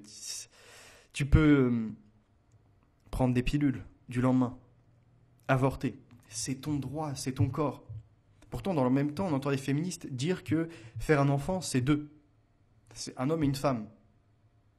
Donc c'est aux deux d'assumer. Certes, c'est la mère en premier qui a mon corps, mon choix, parce qu'elle va porter l'enfant. Mais elle ne peut pas faire abstraction, obscurcir ce que son compagnon ou la personne avec qui elle a fait l'acte voudrait aussi en dire. Ils sont deux dans la formation de cette vie, ils sont deux à avoir fait l'acte, normalement en consentement. Donc, quand tu as fait l'acte en consentement, tu es censé savoir, par l'éducation, que si tu n'es pas protégé, tu risques de se reproduire. Et en soi, ce n'est pas un risque forcément, mais en tout cas, il y a cette probabilité que vienne l'embryon, le fœtus et puis le bébé. Donc c'est une vie à concevoir. Tu ne peux pas, et c'est là aujourd'hui on a enlevé la responsabilité. On a dit, amusez-vous, c'est votre droit, ne réfléchissez pas. Je suis désolé, moi je trouve ça atroce. Que l'IVG soit possible, même l'IMG, ce que je trouve déjà très atroce, pour les personnes qui ont été agressées, violées par des criminels. On peut à peu près l'entendre. Voire on peut même leur rendre l'accès. Parce que je comprends que voir le visage quelque part en partie de son bourreau tous les jours et l'élever dans la bienveillance, c'est compliqué. Et en plus, surtout, voir l'enfant, bref, la transformation du corps et tout ce qui s'ensuit, même psychologiquement, ça peut être un lourd fardeau qui pousse carrément à la victime. Déjà victime, voyez-vous, d'être encore une fois victime et d'en venir à se persécuter elle-même, à se suicider. Donc ça, je peux le comprendre. Maintenant, des personnes qui sont passées par des cursus scolaires, qui les ont alphabétisés, qui leur ont rendu l'accès aux sciences de la vie et de la Terre, donc au cours des SVT, même si dans d'autres régions du monde, ça se nomme différemment, je ne peux pas le concevoir de la même sorte. Surtout que quand on voit que c'est pas vraiment cette liberté-là que la Margaret Sanger veut octroyer, veut propulser pour les femmes, mais que derrière elle nous sort des livres sur l'eugénisme et qu'elle explique justement que les hautes castes, les beaux profils doivent rester dans l'hétéronormativité et les autres, au contraire, leur favoriser, sans forcément l'homosexualité, l'accès à l'IVG. Parce qu'il se ramène au principe de population de Malthus également. Enfin, pas Platon, mais Margaret Sanger. Donc je vous ai encore prouvé ce que je disais. Pour ceux qui ragent, c'est pas grave. Le meilleur des mondes sexuels. Donc là, il y a plusieurs passages, je ne l'ai pas encore fini. Vous voyez, souvent les livres, je les entame jusqu'à 100, 150 pages, et après j'essaie de recouper avec les autres. Mais il viendra le moment où je les finirai. Page, on a dit 79. La rébellion. Voilà ce qui est inscrit. Pas d'avenir sans famille. C'est le titre de l'Homme Nouveau du 24 juin 2007 qui transcrit une exhortation du père Alain Hochmiller, prieur de l'Institut de la Sainte-Croix de Rimont, institut qui prend en charge un village d'enfants dont un certain nombre ont particulièrement pâti de la dislocation de leur famille. Puisque dans ce monde moderne, quelques clics suffisent pour divorcer. Les femmes comme les hommes veulent seulement s'amuser, l'épicurisme, ne jamais souffrir, ne pas être dans des variables hauts et bas, ils veulent seulement être dans leurs ébats, comme je l'avais dit dans un de mes freestyles. Et ça mène à ces familles recomposées, ou encore à ces femmes qui voyaient dans l'étranger « Waouh, il a traversé tant de choses, tant de cultures à m'apporter, moi qui suis autochtone, européenne, sans aucune culture, en gros, à se mettre ça dans la tête, elles sont persuadées par le gauchisme que nous n'avons aucune grandeur. Et donc, seul le moyen de s'élever, comment dirais-je, de se réaliser, c'est par l'autre, celui qui est extra-européen. Donc elles vont se métisser, ça a échoué, elles vont se remettre avec un autre métis ou encore avec un autre d'une culture africaine, et elles vont enchaîner comme ça, en fait, les passes, hein, sauf qu'elles font ça gratuitement. Et elles arriveront à avoir des mômes de plein de pères différents, qui eux vont se retrouver dans des situations assez déplorables. Et on parle aussi des familles autochtones ou non d'ailleurs, qui pareil se séparent, parce qu'ils ne veulent pas assumer leur rôle. Ils sont déresponsabilisés. Il y a l'État qui passera derrière, de toute façon on peut les placer en foyer. Hein. Il y a l'État qui passera derrière, parce que même si on ne les place pas, on prendra la thune pour les mots, mais on les laissera à la dérive dehors à traîner. Sans normes, sans règles. Et ça mène à ce que nous disent. Donc je vais citer, cellule de base de la société. La famille est le modèle de toute vie en commun, de toute société. Quand la famille est malade, c'est toute la société qui souffre d'un redoutable cancer. Non, ce n'est pas à l'homme, fût-il député, ministre ou président, ce n'est pas à l'homme d'inventer et de réinventer la famille. En nous disant qu'aujourd'hui, deux hommes peuvent adopter un enfant. Que 2 femmes, aujourd'hui, peuvent faire la PMA. Donc carrément créer un enfant, entre guillemets. Quand ce n'est pas en adopter un. Qu'on arrivera à la GPA, où une mère portera un gamin. Et hop, une fois que la location du corps est terminée, la marchandise sera remise à ceux qui voulaient cette procréation artificielle. Mais regardez, on va revenir sur ça après parce que c'est bien trop grave pour laisser passer ces choses. Comme je le disais, le titre du direct, c'est « L'ultime transgression ». Je cite, « En créant l'homme et la femme, Dieu a institué la famille humaine et l'a dotée de sa constitution fondamentale. Un homme et une femme unis en mariage forment avec leur enfant une famille. Cette disposition précède toute reconnaissance par l'autorité publique. Elle s'impose à elle. » Fin de citation, c'est du catéchisme de l'Église catholique, numéro 2203. Ce qui renvoie à ce que je disais, enfin en tout cas, ce dont moi je m'inspire, donc c'est ce genre de support, pour dire l'homme et la femme ne font qu'un, donc ils sont une chair, et donnent naissance à leur être le plus cher. On est toujours dans unité plus unité unifiée, qui ne se sont pas effacées mais seulement fortifiées, l'homme et la femme complémentaires, et qui donnent justement la suite, la continuité biologique, la reproduction. Et puis la compréhension que, en fait, de base, c'est des gamètes qui s'assemblent, qui vont faire une multiplication cellulaire jusqu'à former l'embryon. La multiplication donc, continue avec tout ce qui s'ensuit au niveau de l'ADN. Et donc le bébé vient au monde, il devient ado, adulte, il vieillard, et à la fin, la sénescence, le ralentissement. Et voilà que l'homme biologique retourne à cette matière de poussière. Vous voyez, il est fait d'argile, et quelque part, hein, si on s'en remet à l'image de ce qui nous a été transmis par Dieu, lui qui est potier, nous a fait d'argile pour que nous soyons le contenant de quelque chose de plus grand, mais qui n'est pas forcément visible, qui est en nous, l'esprit et l'âme. Vous voyez, c'est un différent spectre, c'est de l'ordre de la lumière, de l'ordre de l'unique, de la vérité, face aux ténèbres qui sont nombreuses, etc. Et donc, encore une fois, ça amène à une compréhension du monde totalement différente. Avec les mêmes mots, on en vient à concevoir d'autres choses. Regardez la suite. Le monde se dresse orgueilleusement contre cet enseignement. Les sirènes de la culture de mort nous chantent sur tous les tons que l'homme n'a que faire de la famille, que la famille entrave la liberté, qu'elle étouffe la spontanéité, qu'elle est le vestige d'une époque patriarcale révolue dont le progrès a eu raison. Ce monde invite les enfants à la rébellion et les parents à la démission. C'est très important parce que ça nous renvoie... comment il s'appelait déjà ? Résistance au meilleur des mondes, que je vous avais déjà lu aussi, qui expliquait la façon dont ils détruisent les familles et les font s'effondrer. Pour s'en donner une image, les enfants aujourd'hui, par exemple au repas de Noël, qui vont carrément critiquer les anciens ou autres, ou mettre des posts sur Twitter pour dire « ouais, j'en ai marre d'être avec les fascistes à ma table », c'est plus des lieux où on se réunit et on met même la politique de côté, ou alors on vient débattre et voyez, on s'enrichit ensemble parce qu'on accepte l'autre, il est quand même de notre famille. On a un intérêt au moins à se respecter, à s'écouter, ne serait-ce que dans notre famille, avec des idées divergentes. Justement, l'enrichissement des profils variés. Mais non, aujourd'hui, on préfère être en communauté qu'avec ceux qui nous ressemblent. Donc, on s'en donne à cœur joie sur Internet. Et quand ce n'est pas comme ça, c'est dans la vie, par des assos, des groupes politiques. Même si des fois ça va contre des idées qu'on aurait, certains vont s'engouffrer dans ça. Ils vont voir, par exemple, il y a des bonnes idées à droite, qu'il y a quand même des choses intéressantes, mais ils vont s'en couper. Et inversement, des gens de droite vont voir que certains socialistes proposent aussi des mesures tout à fait acceptables pour un bien commun. Mais ils vont vouloir directement les dégrader, en disant non, on ne peut pas les accepter, ça vient des gauchistes. Et là, il y a notre problème. Et d'ailleurs, c'est à ce même endroit que se trouve la malhonnêteté. Et les politiques le savent très bien. Et j'ai par exemple fait un post sur Morano. Morano, je marque rapidement une pause. On sort de ce qu'on était sur la perversion des gamins, etc. Mais on vient dans la perversion, cette fois-ci, des adultes. Cette Morano nous dit, fait tout un discours sur...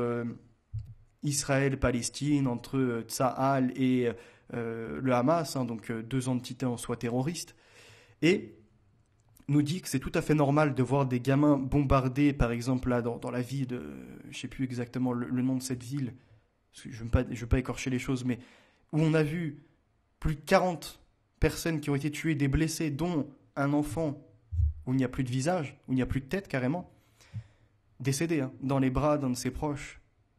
Et cette Morano nous dire que c'était de toute façon légitime parce qu'il y avait deux terroristes. Non.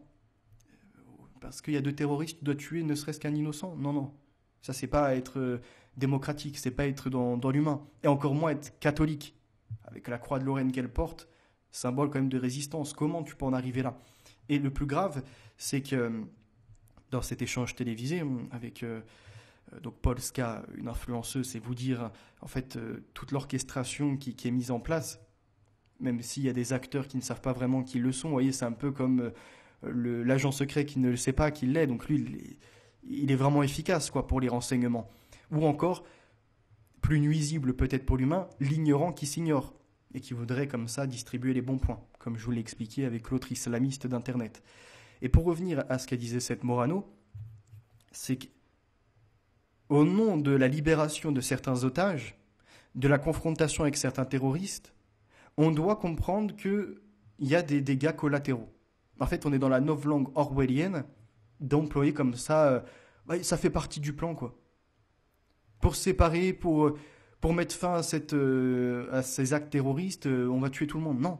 Parce qu'en fait, ce qui se déroule, et là où ils ne réfléchissent pas, c'est qu'un parent, et même un occidental, son gamin qui se fait tuer, vous croyez qu'il va pardonner?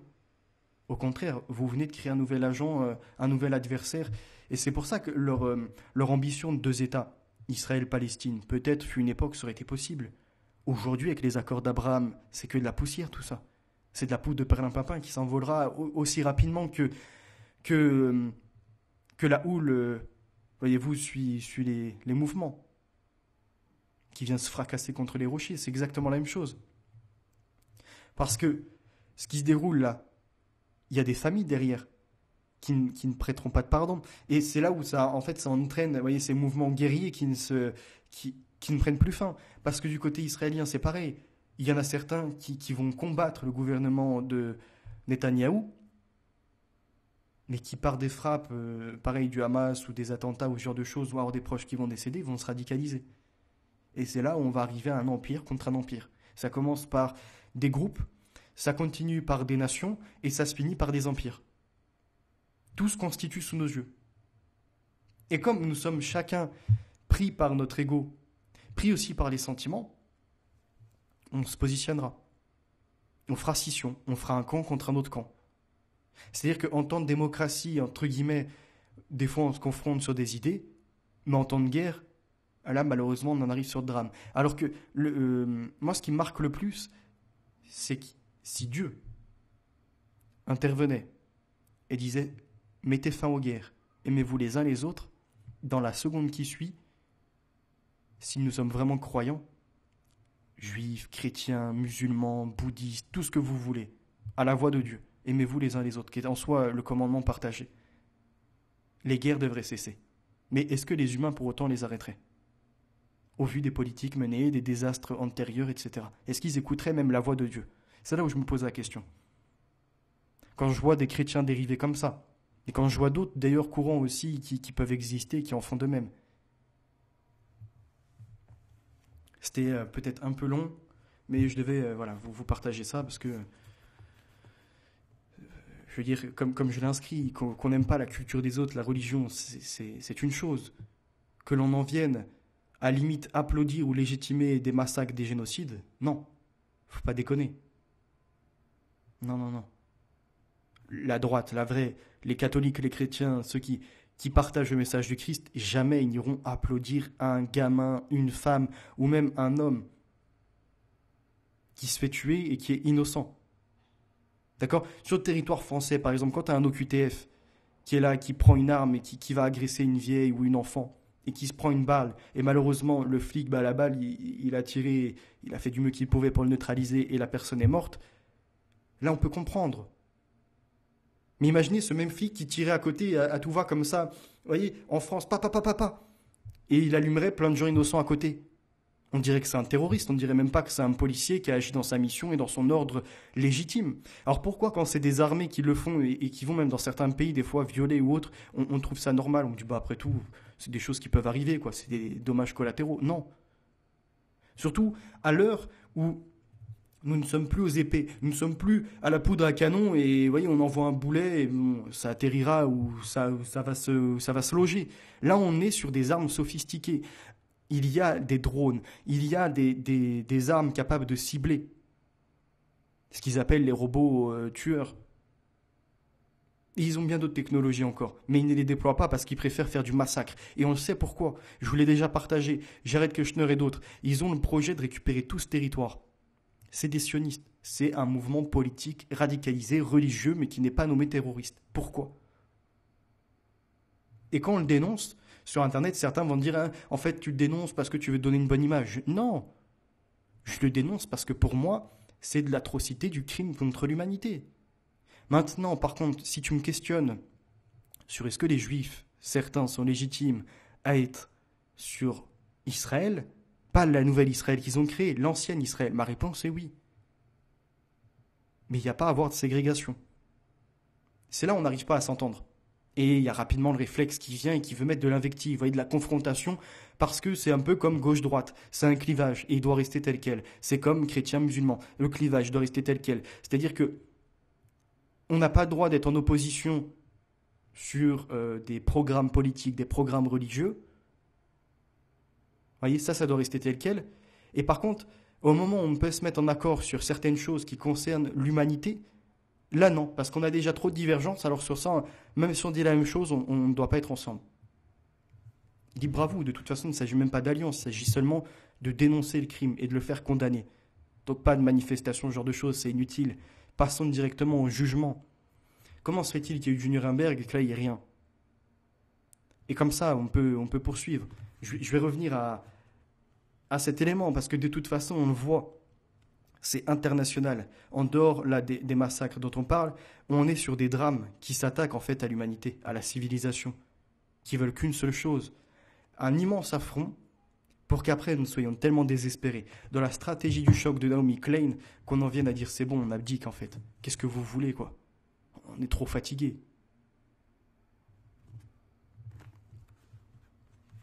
Et on le sait. Les hommes, paraît-il, naissent libres et égaux en droit. Formule ambiguë d'où découlent 1000 contre-vérités. Il y avait une citation, nous naissons libres et égaux, mais dès le lendemain, nous ne le sommes plus. C'est exactement la même chose.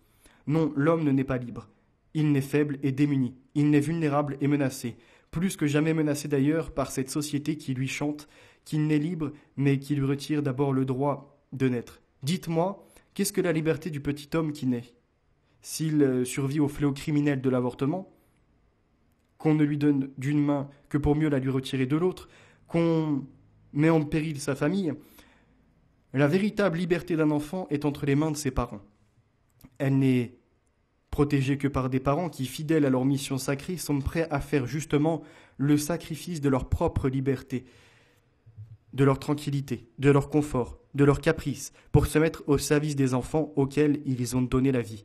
Le premier droit de l'enfant, son véritable bien, est d'avoir une famille stable, sereine, unie, pour protéger l'enfance contre les assauts furieux du monde. Nos familles doivent être les remparts, elles doivent être des citadelles. Fin de citation. Alléluia. Je vous avais sélectionné après donc la page 64. Quand le pape Pie XI, en 1930, déplorait dans l'encyclique Casti Connubii ce qui suit. Je cite. « Ce n'est plus en effet dans le secret ni dans les ténèbres, mais au grand jour que laisse de côté toute pudeur, où foule aux pieds, où l'on tourne en dérision la sainteté du mariage, par la parole et par les écrits, par les représentations théâtrales de tout genre, par les romans, les récits passionnés et légers, les projections cinématographiques, les discours radiophonés, par toutes les inventions les plus récentes de la science. On y exalte au contraire les divorces, les adultères, et les vices les plus ignominieux. Et, si on ne va pas jusqu'à les exalter, on les y peint sous de telles couleurs qu'ils paraissent innocentés de toute faute et de toute infamie. Les livres même ne font point défaut, que l'on ne craint pas de représenter comme des ouvrages scientifiques, mais qui, en réalité, nous souvent qu'un vernis de science pour se frayer plus aisément la route. Et goutte à goutte, cela s'insinue dans toutes les catégories d'hommes, riches et pauvres, ouvriers et maîtres, savants et ignorants, célibataires et personnes mariées, croyants et impies, adultes et jeunes gens, à ces derniers surtout, comme à des proies plus faciles à prendre, les pires embûches sont dressées. Et pour ce livre, je vous ramènerai à la page 36, parce qu'en fait je me fais une passerelle avec Michael J. Sandel. Juste qu'est-ce que j'avais mis, page 36, que je regarde, stérilisé. En 1927, publication et large diffusion de Mein Kampf, dont les lignes suivantes traduisent la filiation eugéniste. Je cite. Tout croisement de deux êtres d'inégale valeur est en contradiction avec la volonté de la nature qui tend à élever le niveau des êtres. Ce but ne peut pas être atteint par l'union d'individus de valeurs différentes, mais seulement par la victoire complète et définitive de ceux qui représentent la plus haute valeur. Le rôle du plus fort est de dominer et non point de se fondre avec le plus faible, en sacrifiant ainsi sa propre grandeur. Seul le faible de naissance peut trouver cette loi cruelle, mais c'est qu'il n'est qu'un être faible et borné. Mais la perte de la pureté du sang détruit pour toujours le bonheur intérieur, abaisse l'homme pour toujours, et ses conséquences intellectuelles et morales sont ineffaçables. C'est dans le sang seul que réside la force ou la faiblesse de l'homme. Les peuples qui ne reconnaissent pas et n'apprécient pas l'importance de leur fondement raciste, qui renoncent à la pureté de leur sang, renoncent du même coup à l'unité de leur âme. La dislocation de leur être est la conséquence naturelle et inéluctable de l'altération de leur sang. Fin de citation. Ce qui renvoie à Galton, l'eugénisme, ce qui renvoie à Huxley, mais également, comme on l'a vu, au Webb, qui avait fait un manifeste pour faire attention aux ressources attribuées aux plus pauvres, aux démunis au niveau des soins aussi qui leur sont accordés. Donc eux, ils appelaient ça l'eugénisme toujours positif. Et dedans, Hitler, on voit qu'il se réinspire en fait de ce qu'on a vu avec Platon, avec Gustave Le Bon. Et j'ai pas fini toutes mes lectures, mais c'est pour vous dire déjà ce que je vois au niveau des connexions. S'il en est arrivé à une telle horreur, c'est qu'il a été inspiré par certains qui ont, avec une très belle plume, déclaré certaines choses qui auraient nécessité d'avoir des contradicteurs. Et c'est là le problème de socialistes ou autres, qui n'arrivent pas à être dans la contradiction. Parce qu'en fait, eux, ils ont une rêverie, une utopie, et ils restent focus dessus. Et de l'autre côté, c'est pareil, des Hitler, etc. Eux-mêmes, c'est une utopie, mais en fait, les deux sont des dystopies. Et c'est prendre position de comment on peut lutter contre l'un et contre l'autre. Et c'est pour ça que je disais récemment qu'on doit s'intéresser à la craniométrie, à l'anthropologie, à bien d'autres choses encore, pour voir ce qu'il est vrai et ce qu'il est faux. Et comprendre ce que certains missionnaires, par exemple, ont apporté. Parce que c'est le cas dans Malthus. Je vais vous lire un passage après. Et on reviendra aussi, tiens, c'est ça que je voulais faire rapidement. J'espère que c'est pas trop décousu. Normalement, j'ai donné quand même un ordre assez chronologique à tout ça. Donc dans le livre de Charles Darwin, L'expression des émotions chez les hommes et les animaux, à la page 24, donc après il y a plusieurs endroits où j'ai marqué des choses, mais c'est celle-ci qui m'intéressait. Il met, cinquièmement, il m'a semblé de la plus haute importance de vérifier si les mêmes expressions et les mêmes gestes sont courants, comme on l'a souvent affirmé sans beaucoup de preuves, chez toutes les races humaines, en particulier chez celles qui n'ont eu que peu de relations avec les Européens. Je marque une pause. Ça, c'est Charles Darwin.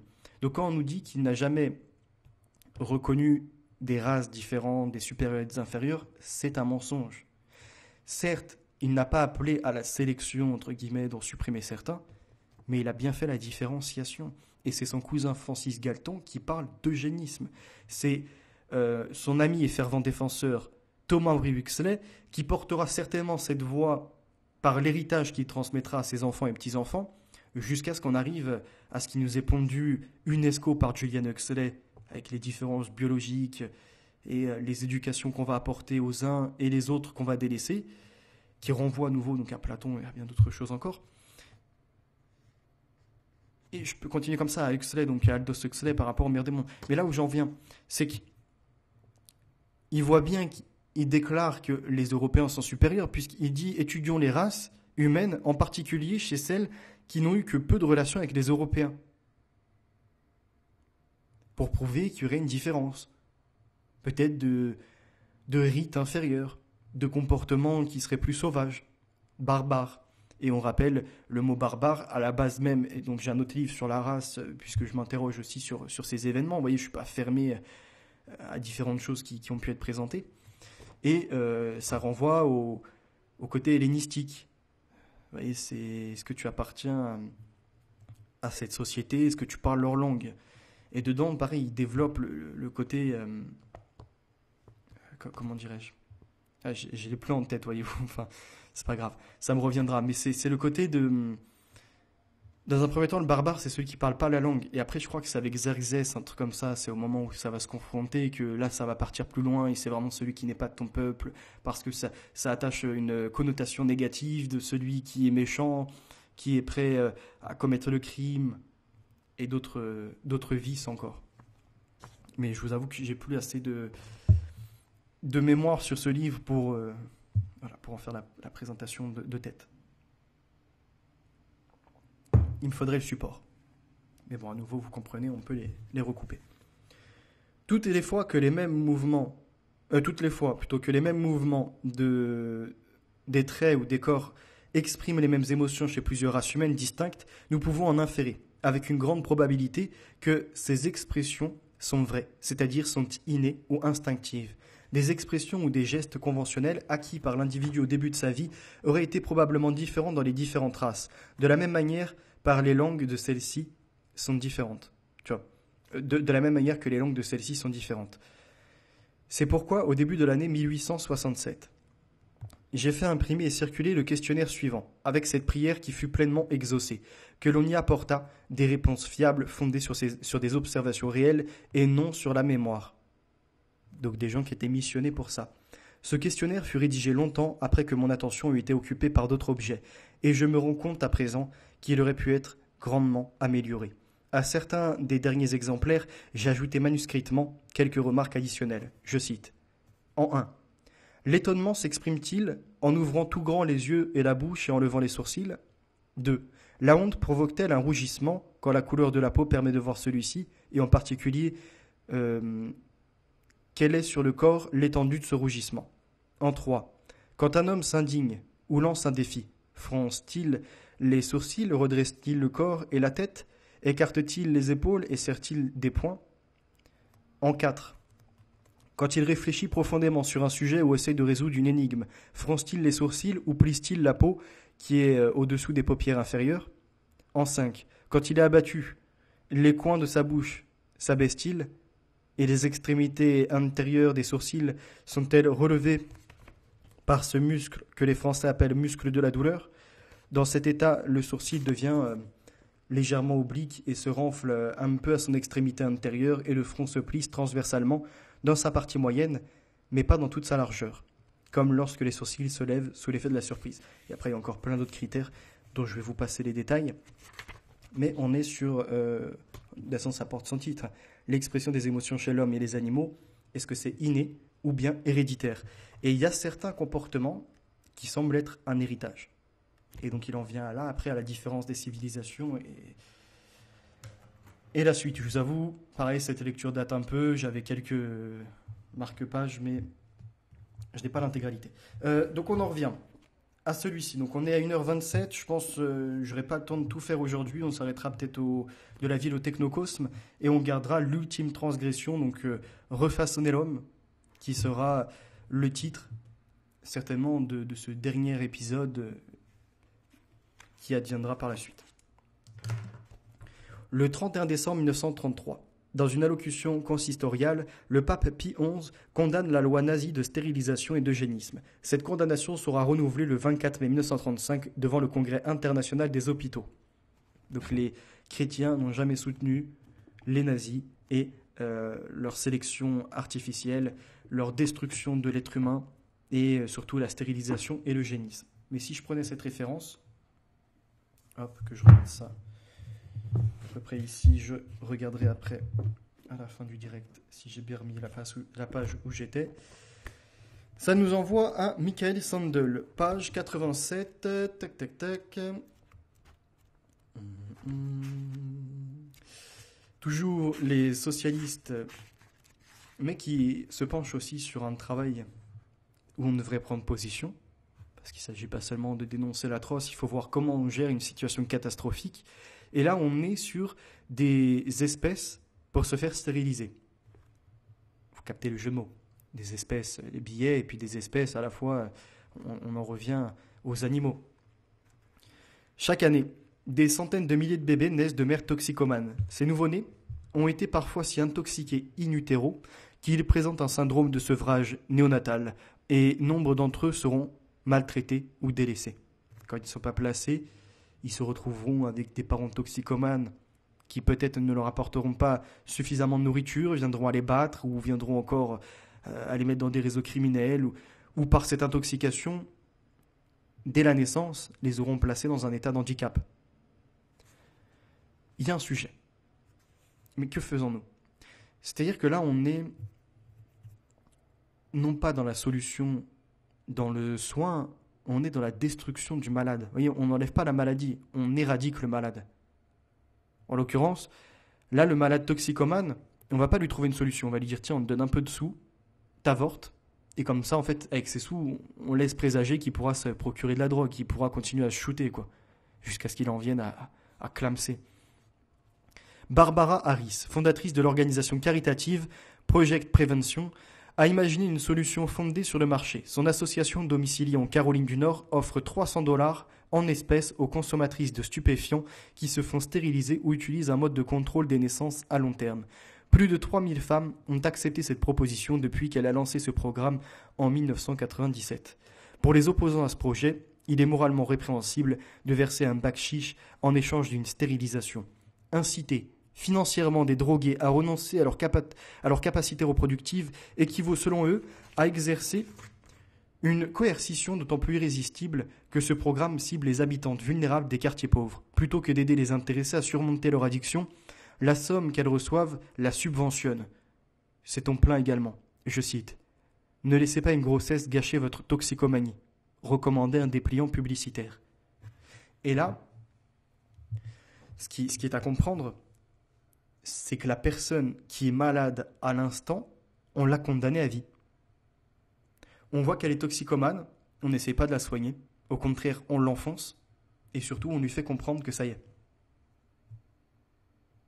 Il faut la stériliser. Donc si dans 10 ans, elle va mieux et qu'elle veut un enfant parce qu'elle est soignée, ça y est, elle est sevrée, à ce moment-là, elle devra passer par la PMA ou la GPA. À nouveau, derrière, il y a l'ordre économique.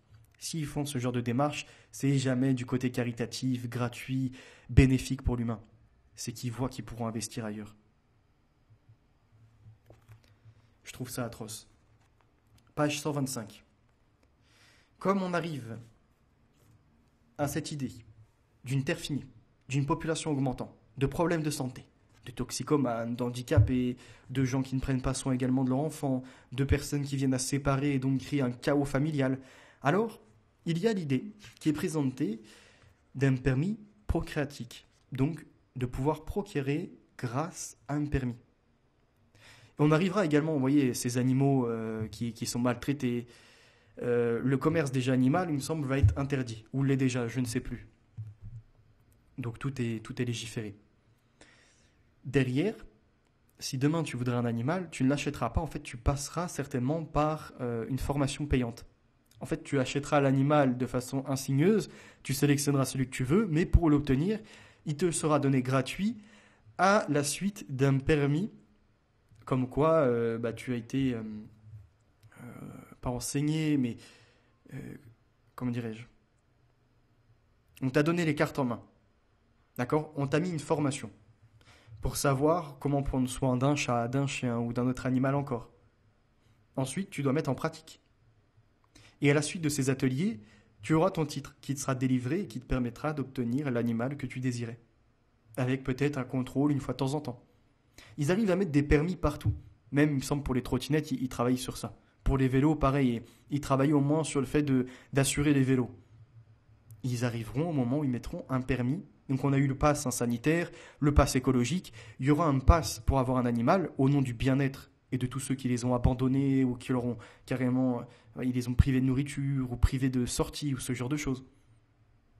Et bien pour les enfants, on arrivera pareillement à ça. Regardez le nombre de pédocriminels. On parle bien des familles où, de façon intrafamiliale, il y a des agressions, il y a des maltraitances, des coups et blessures. Il y a encore des gens sous nutrition ou carrément des parents irresponsables aussi qui leur... Allez, tu veux du fast-food tous les jours? Tiens, on te met ton grec. Tiens, on te met le McDo. Et puis l'enfant, il est déjà en état d'obésité à un âge où normalement tu es censé te déployer, vous voyez, t'adonner à des activités. Ils mettent plutôt dans un état sédentaire, face à un écran, il fait pas chier, il fait pas trop de bruit, il joue. puis il se nuit à sa santé. Donc c'est des parents irresponsables. Et on a plein d'autres choses encore. Ce qui mènera certainement à cette idée-là. Au nom du bien-être, de la lutte contre la dégradation climatique, environnementale, des ressources limitées, d'une égalité pour tous, à l'accès au logement, aux soins et à tout ce qu'on veut, il y aura une limite d'être humain. Donc, un quota, peut-être par personne ou par couple, de pouvoir procréer. Et on en arrive à, donc après aussi au nom du bien-être, comme je disais, à ce qui déclarait, alors j'avais mis page 125, je crois. Ouais, c'est ça, page 125, donc Kenneth Boulding, dont on a déjà parlé.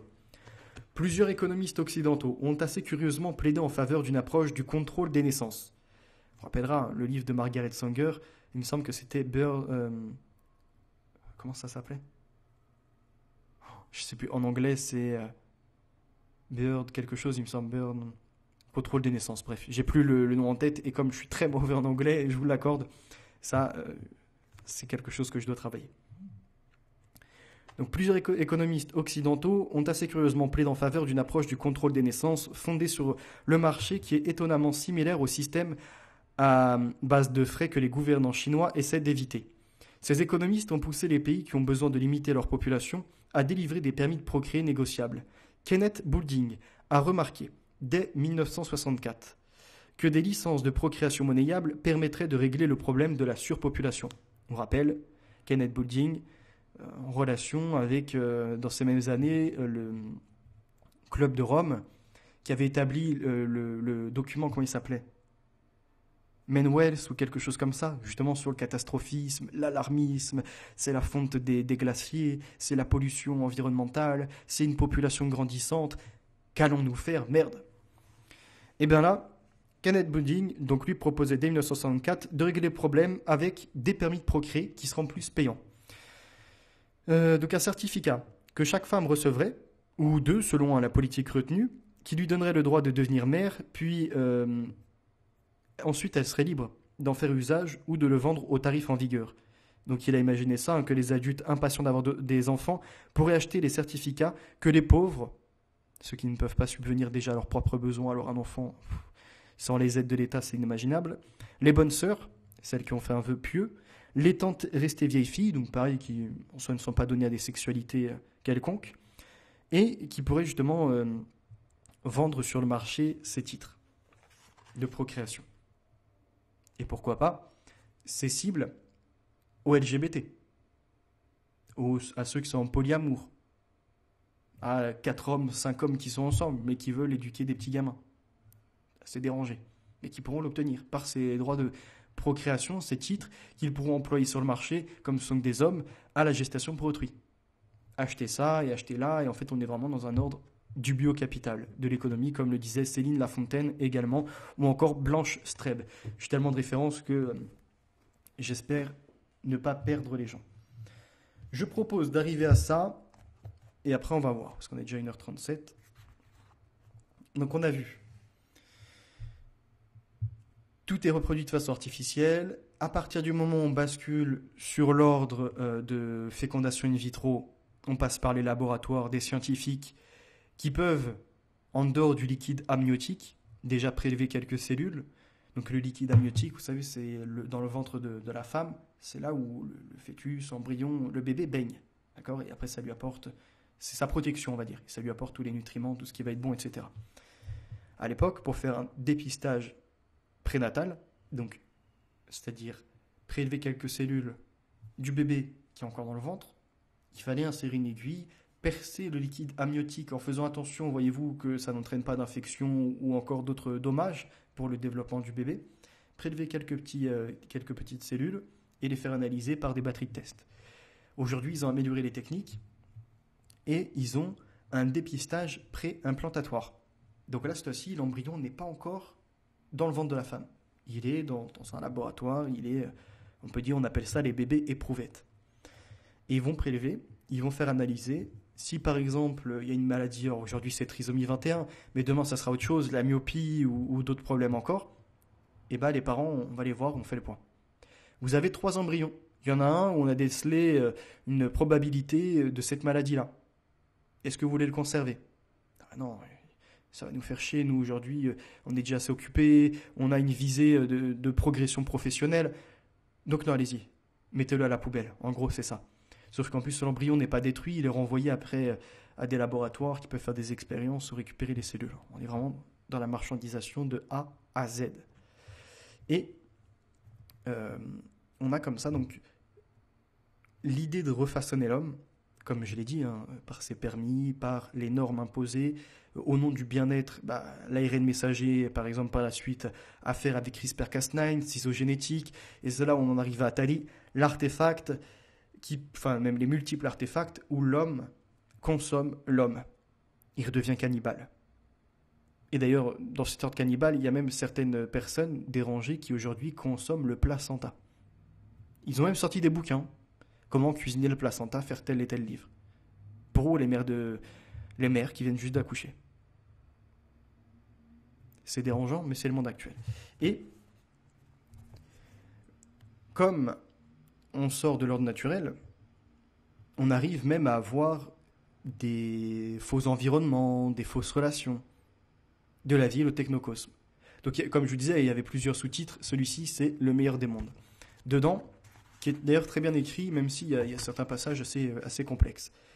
Donc la camisole cathodique, le côté de la création d'un lieu holographique, l'écran de télé qui stimule à outrance, puis carrément vient saturer notre fonction d'ingestion visuelle, altérant notre esprit critique, notre possibilité d'émettre des contradictions, ce qui renvoie à mince, je ne sais plus son nom, mais une femme pareil qui avait dénoncé à l'époque les tubes cathodiques et la façon dont les images arrivaient de façon toujours plus c'est ça, effrénée, toujours plus rapide. Après, dans son livre, elle parle également de la traçabilité de tout un chacun. Au nom de la liberté, Big Brother est présent, et puis après Big Mother, hein, le contrôle des sentiments, c'est là où on en arrivera. Et notamment, elle parle de la fréquence 865 à 868 MHz qui a été enregistrée partout au niveau des politiques internationales pour accompagner la puce RFID qui arrive. Après, on est sur un idéal connexionniste, hein, tout le monde connecté, présent en tout temps, et comme on l'avait vu dans le livre, comment il s'appelle? Bruno quelque chose, il me semble. La mémoire de Poisson Rouge, je pense que vous vous en rappelez.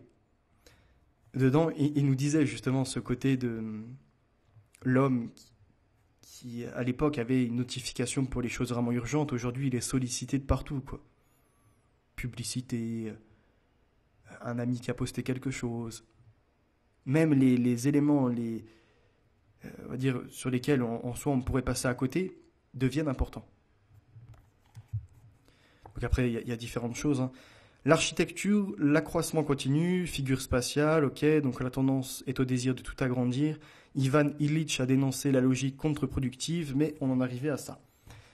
Comme il fallait limiter la production humaine et l'artificialiser, on a vu qu'ils ont carrément séparé les hommes et les femmes, et puis créé deux camps où, sur les inégalités, sur l'accès aux droits, enfin sur des choses, hein, des fois souvent imaginaires, qui sont montées en épingle, on en vient à s'insulter, à se diviser, pour le bonheur des capitalistes, puisqu'après, les hommes et les femmes qui ne se rencontrent plus n'arrivent plus à faire le moindre pas dans la rue, parce que harcèlement ou ce genre de choses en viennent à ne même plus oser l'échec, qui pourtant ramène à la confiance en soi, parce que c'est l'échec qui t'amène après à développer tes techniques, tes rapports aux êtres humains, au monde. On veut tout dans l'instantané, tout de suite. Et derrière, donc c'est Charles Pépin qui écrivait ce genre de choses. Vous voyez, persévérer et puis s'améliorer dans sa technique et dans sa façon aussi de se comporter. Parce qu'on ne n'est pas parfait et on n'atteindra jamais l'absolu non plus. Et de tout ça, que je me remémore parce que des fois, oui, je vais loin, c'est... Oui, donc les rapports humains qui sont, comme je l'avais expliqué, disloqués, on n'arrive même plus à s'emboîter, faire des vraies pièces, voyez, qui vont pourtant ensemble. Si en tout cas on est dans un ordre philosophique où l'homme et la femme, il y a un homme pour une femme et une femme pour un homme, vous voyez en fait la destinée, loin des multiples conquêtes, des fornications qui peuvent exister. C'est encore une fois la philosophie, mais c'est aussi je sais plus, c'était de Comte Sponville, je ne sais plus qui, vous avez déjà lu la chose, l'amour, comme tel, qui est une vertu, d'ailleurs, la dernière des vertus, la plus difficile à la fois à concrétiser, mais la plus facile d'accès. Et dans ces idées des supérieurs, des inférieurs, des castes, des races et tout ce que l'on veut, de ceux qui méritent de vivre et de ceux qu'on doit éradiquer, eh ben, ils ont donc entré ça sous un schéma de la technique qui ramène à l'ordre commerçant. Et dedans, ils font pareil pour les animaux. Et je vous avais dit, ils créent les robots, ils les humanisent, donc ils leur développent pas seulement un corps charnel, ça va plus loin. Même si ouais, c'est un corps robotique en silicone ou ce que l'on veut, ils les articulent quand même, ils ont reproduit à l'identique certaines plasticités. Et le côté cérébral, vous voyez, pour l'homme, ça ne suffit pas. Sinon, ça ramènerait à la Genèse, où quand il était tout seul, Adam, il était perdu, il avait besoin de sa moitié, d'une moitié, d'un amour, de quelqu'un avec qui partager sa vie, avec qui converser. Et bah, pour le nouvel être humain, cet homo novus qui monte dans la connaissance, il lui faut aussi quelqu'un avec qui discuter. Sans être emmerdé par les tracas, les aléas, les problèmes du travail, voyez, les inquiétudes, c'est bon, tout ça, il veut en fait s'en séparer, il veut converser, mais seulement lui être écouté. Comme on dit, voyez, dans les rapports commerçant-client, le client est roi. Donc on doit s'adapter à lui, on doit faire en sorte de ne pas rentrer dans sa zone de confort, on doit s'adapter, mais en même temps l'orienter. Et ben, l'intelligence artificielle, c'est son objectif. En tout cas, elle est programmée comme telle, c'est-à-dire être à l'écoute, ne pas casser la zone de confort de son interlocuteur, y répondre, voire aller plus loin dans l'ordre sexuel. Vous voyez, tous les fantasmes, même les plus horribles comme on avait vu, qui étaient programmés pour certaines entreprises de robotique, et ne plus créer ce besoin d'avoir des enfants, ou une femme encore, puisqu'il vit avec le robot, qui est capable d'assouvir toutes ses pulsions sexuelles, capable de l'écouter et de répondre sans être à un moment abéti ou distrait ou ce genre de choses, et qui peut même ressortir les conversations d'il y a longtemps, et qui peut faire la cuisine, qui peut faire le ménage, toutes les tâches en fait dont l'humain souhaite se séparer. Faire la commande des courses pour qu'elles soient livrées à domicile. Mais l'humain, il fait quoi dans ça maintenant ? Puisqu'il ne pense plus, la machine le fait à sa place et l'oriente. Puisque en soi, il est dans un univers où il pense avoir un choix, hein, comme je fais une référence à Unilever, oui, ce grand groupe en réalité qui comme ça a plein d'entreprises qui lui appartiennent. Tu as l'impression du choix alors que tu reviens toujours au même. Le côté de la réflexivité. En fait, tu penses avancer, tu reviens au point de départ. Même tu recules. Tu perds. Et, à cette page 47, puisque quand même il faut que j'en revienne à ce livre,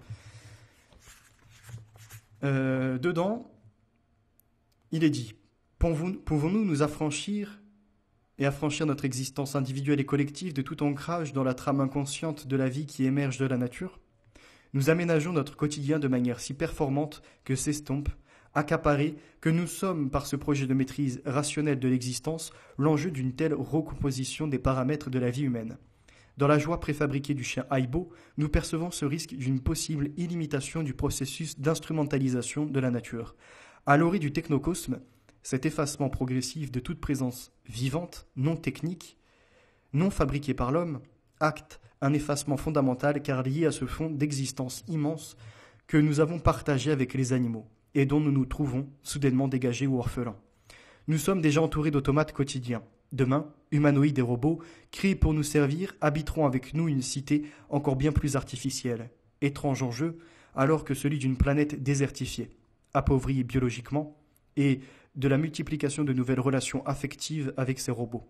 Une ligne d'horizon technique sépare déjà aujourd'hui l'homme de la faune et la flore. Ces éléments, qu'il a éloignés, affaiblis et canalisés, ne lui parlent plus autant qu'hier, ne produisent plus chez lui ces relations affectives profondes qu'engendraient leur contact direct. La nouvelle configuration de nos technotopes ouvre à de nouvelles rencontres. La séduction humanoïde des robots tient au fait qu'ils se présentent comme les guides dont nous avons besoin pour accompagner les mutations qui se préparent.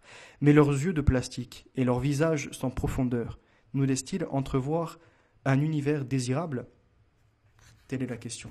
Après, ça continue plus loin. Et dans la réédition de Nom de Code Nouvel Ordre Mondial, donc la guerre ouverte contre les peuples, je reviens un petit peu sur ces automates et sur les robots qui ont été développés pour avoir une voix, à la fois dans la joie, dans la colère, interrogative, et également des humeurs, vous voyez, des... comment dirais-je? Des émotions, mais c'est pas vraiment ça, vous voyez, c'est plutôt des traits de visage qui sont tirés, un regard ou un sourire, ou au contraire, vous voyez, pas très content. Euh, une sorte d'imitation du comportement. L'imitation de l'imitation. Mince, ça va dedans aussi. Attendez, non. Pour comprendre la morale, ça allait dans Michael Sandel. Que je mélange pas tout. Et je vous propose, pour terminer aujourd'hui, donc il nous restera pour la prochaine fois Malthus à présenter. D'ailleurs, je ne l'ai pas terminé, je vais en profiter ces prochains jours pour le faire. Jean-Pierre Dix, donc l'ultime transgression, refaçonner l'homme. Jean-Pierre d'ailleurs Dickès plutôt. Et la fin de l'humanité, où dedans technologie, nouvelles, robotique, etc. Et pareil, on voit tous les projets chimériques, les bébés bulles, les brevets des cellules d'humains où on appartient au laboratoire, les tests ADN, là on sera un peu plus sur le côté de la biologie. J'espère en tout cas avoir été convaincant, avoir fait à nouveau une preuve de l'intelligence que je peux proposer sur la chaîne. N'hésitez pas, si vous êtes en désaccord ou même à moitié d'accord avec ce que j'ai pu dire, à mettre des commentaires, à réagir, même à liker, commenter, partager, voilà. Et à vous abonner si ce n'est pas encore fait. Je vous remercie pour votre écoute et je vous dis à très bientôt. La vérité est notre avenir et les valeurs sont ancrées et la victoire assurée. Bye.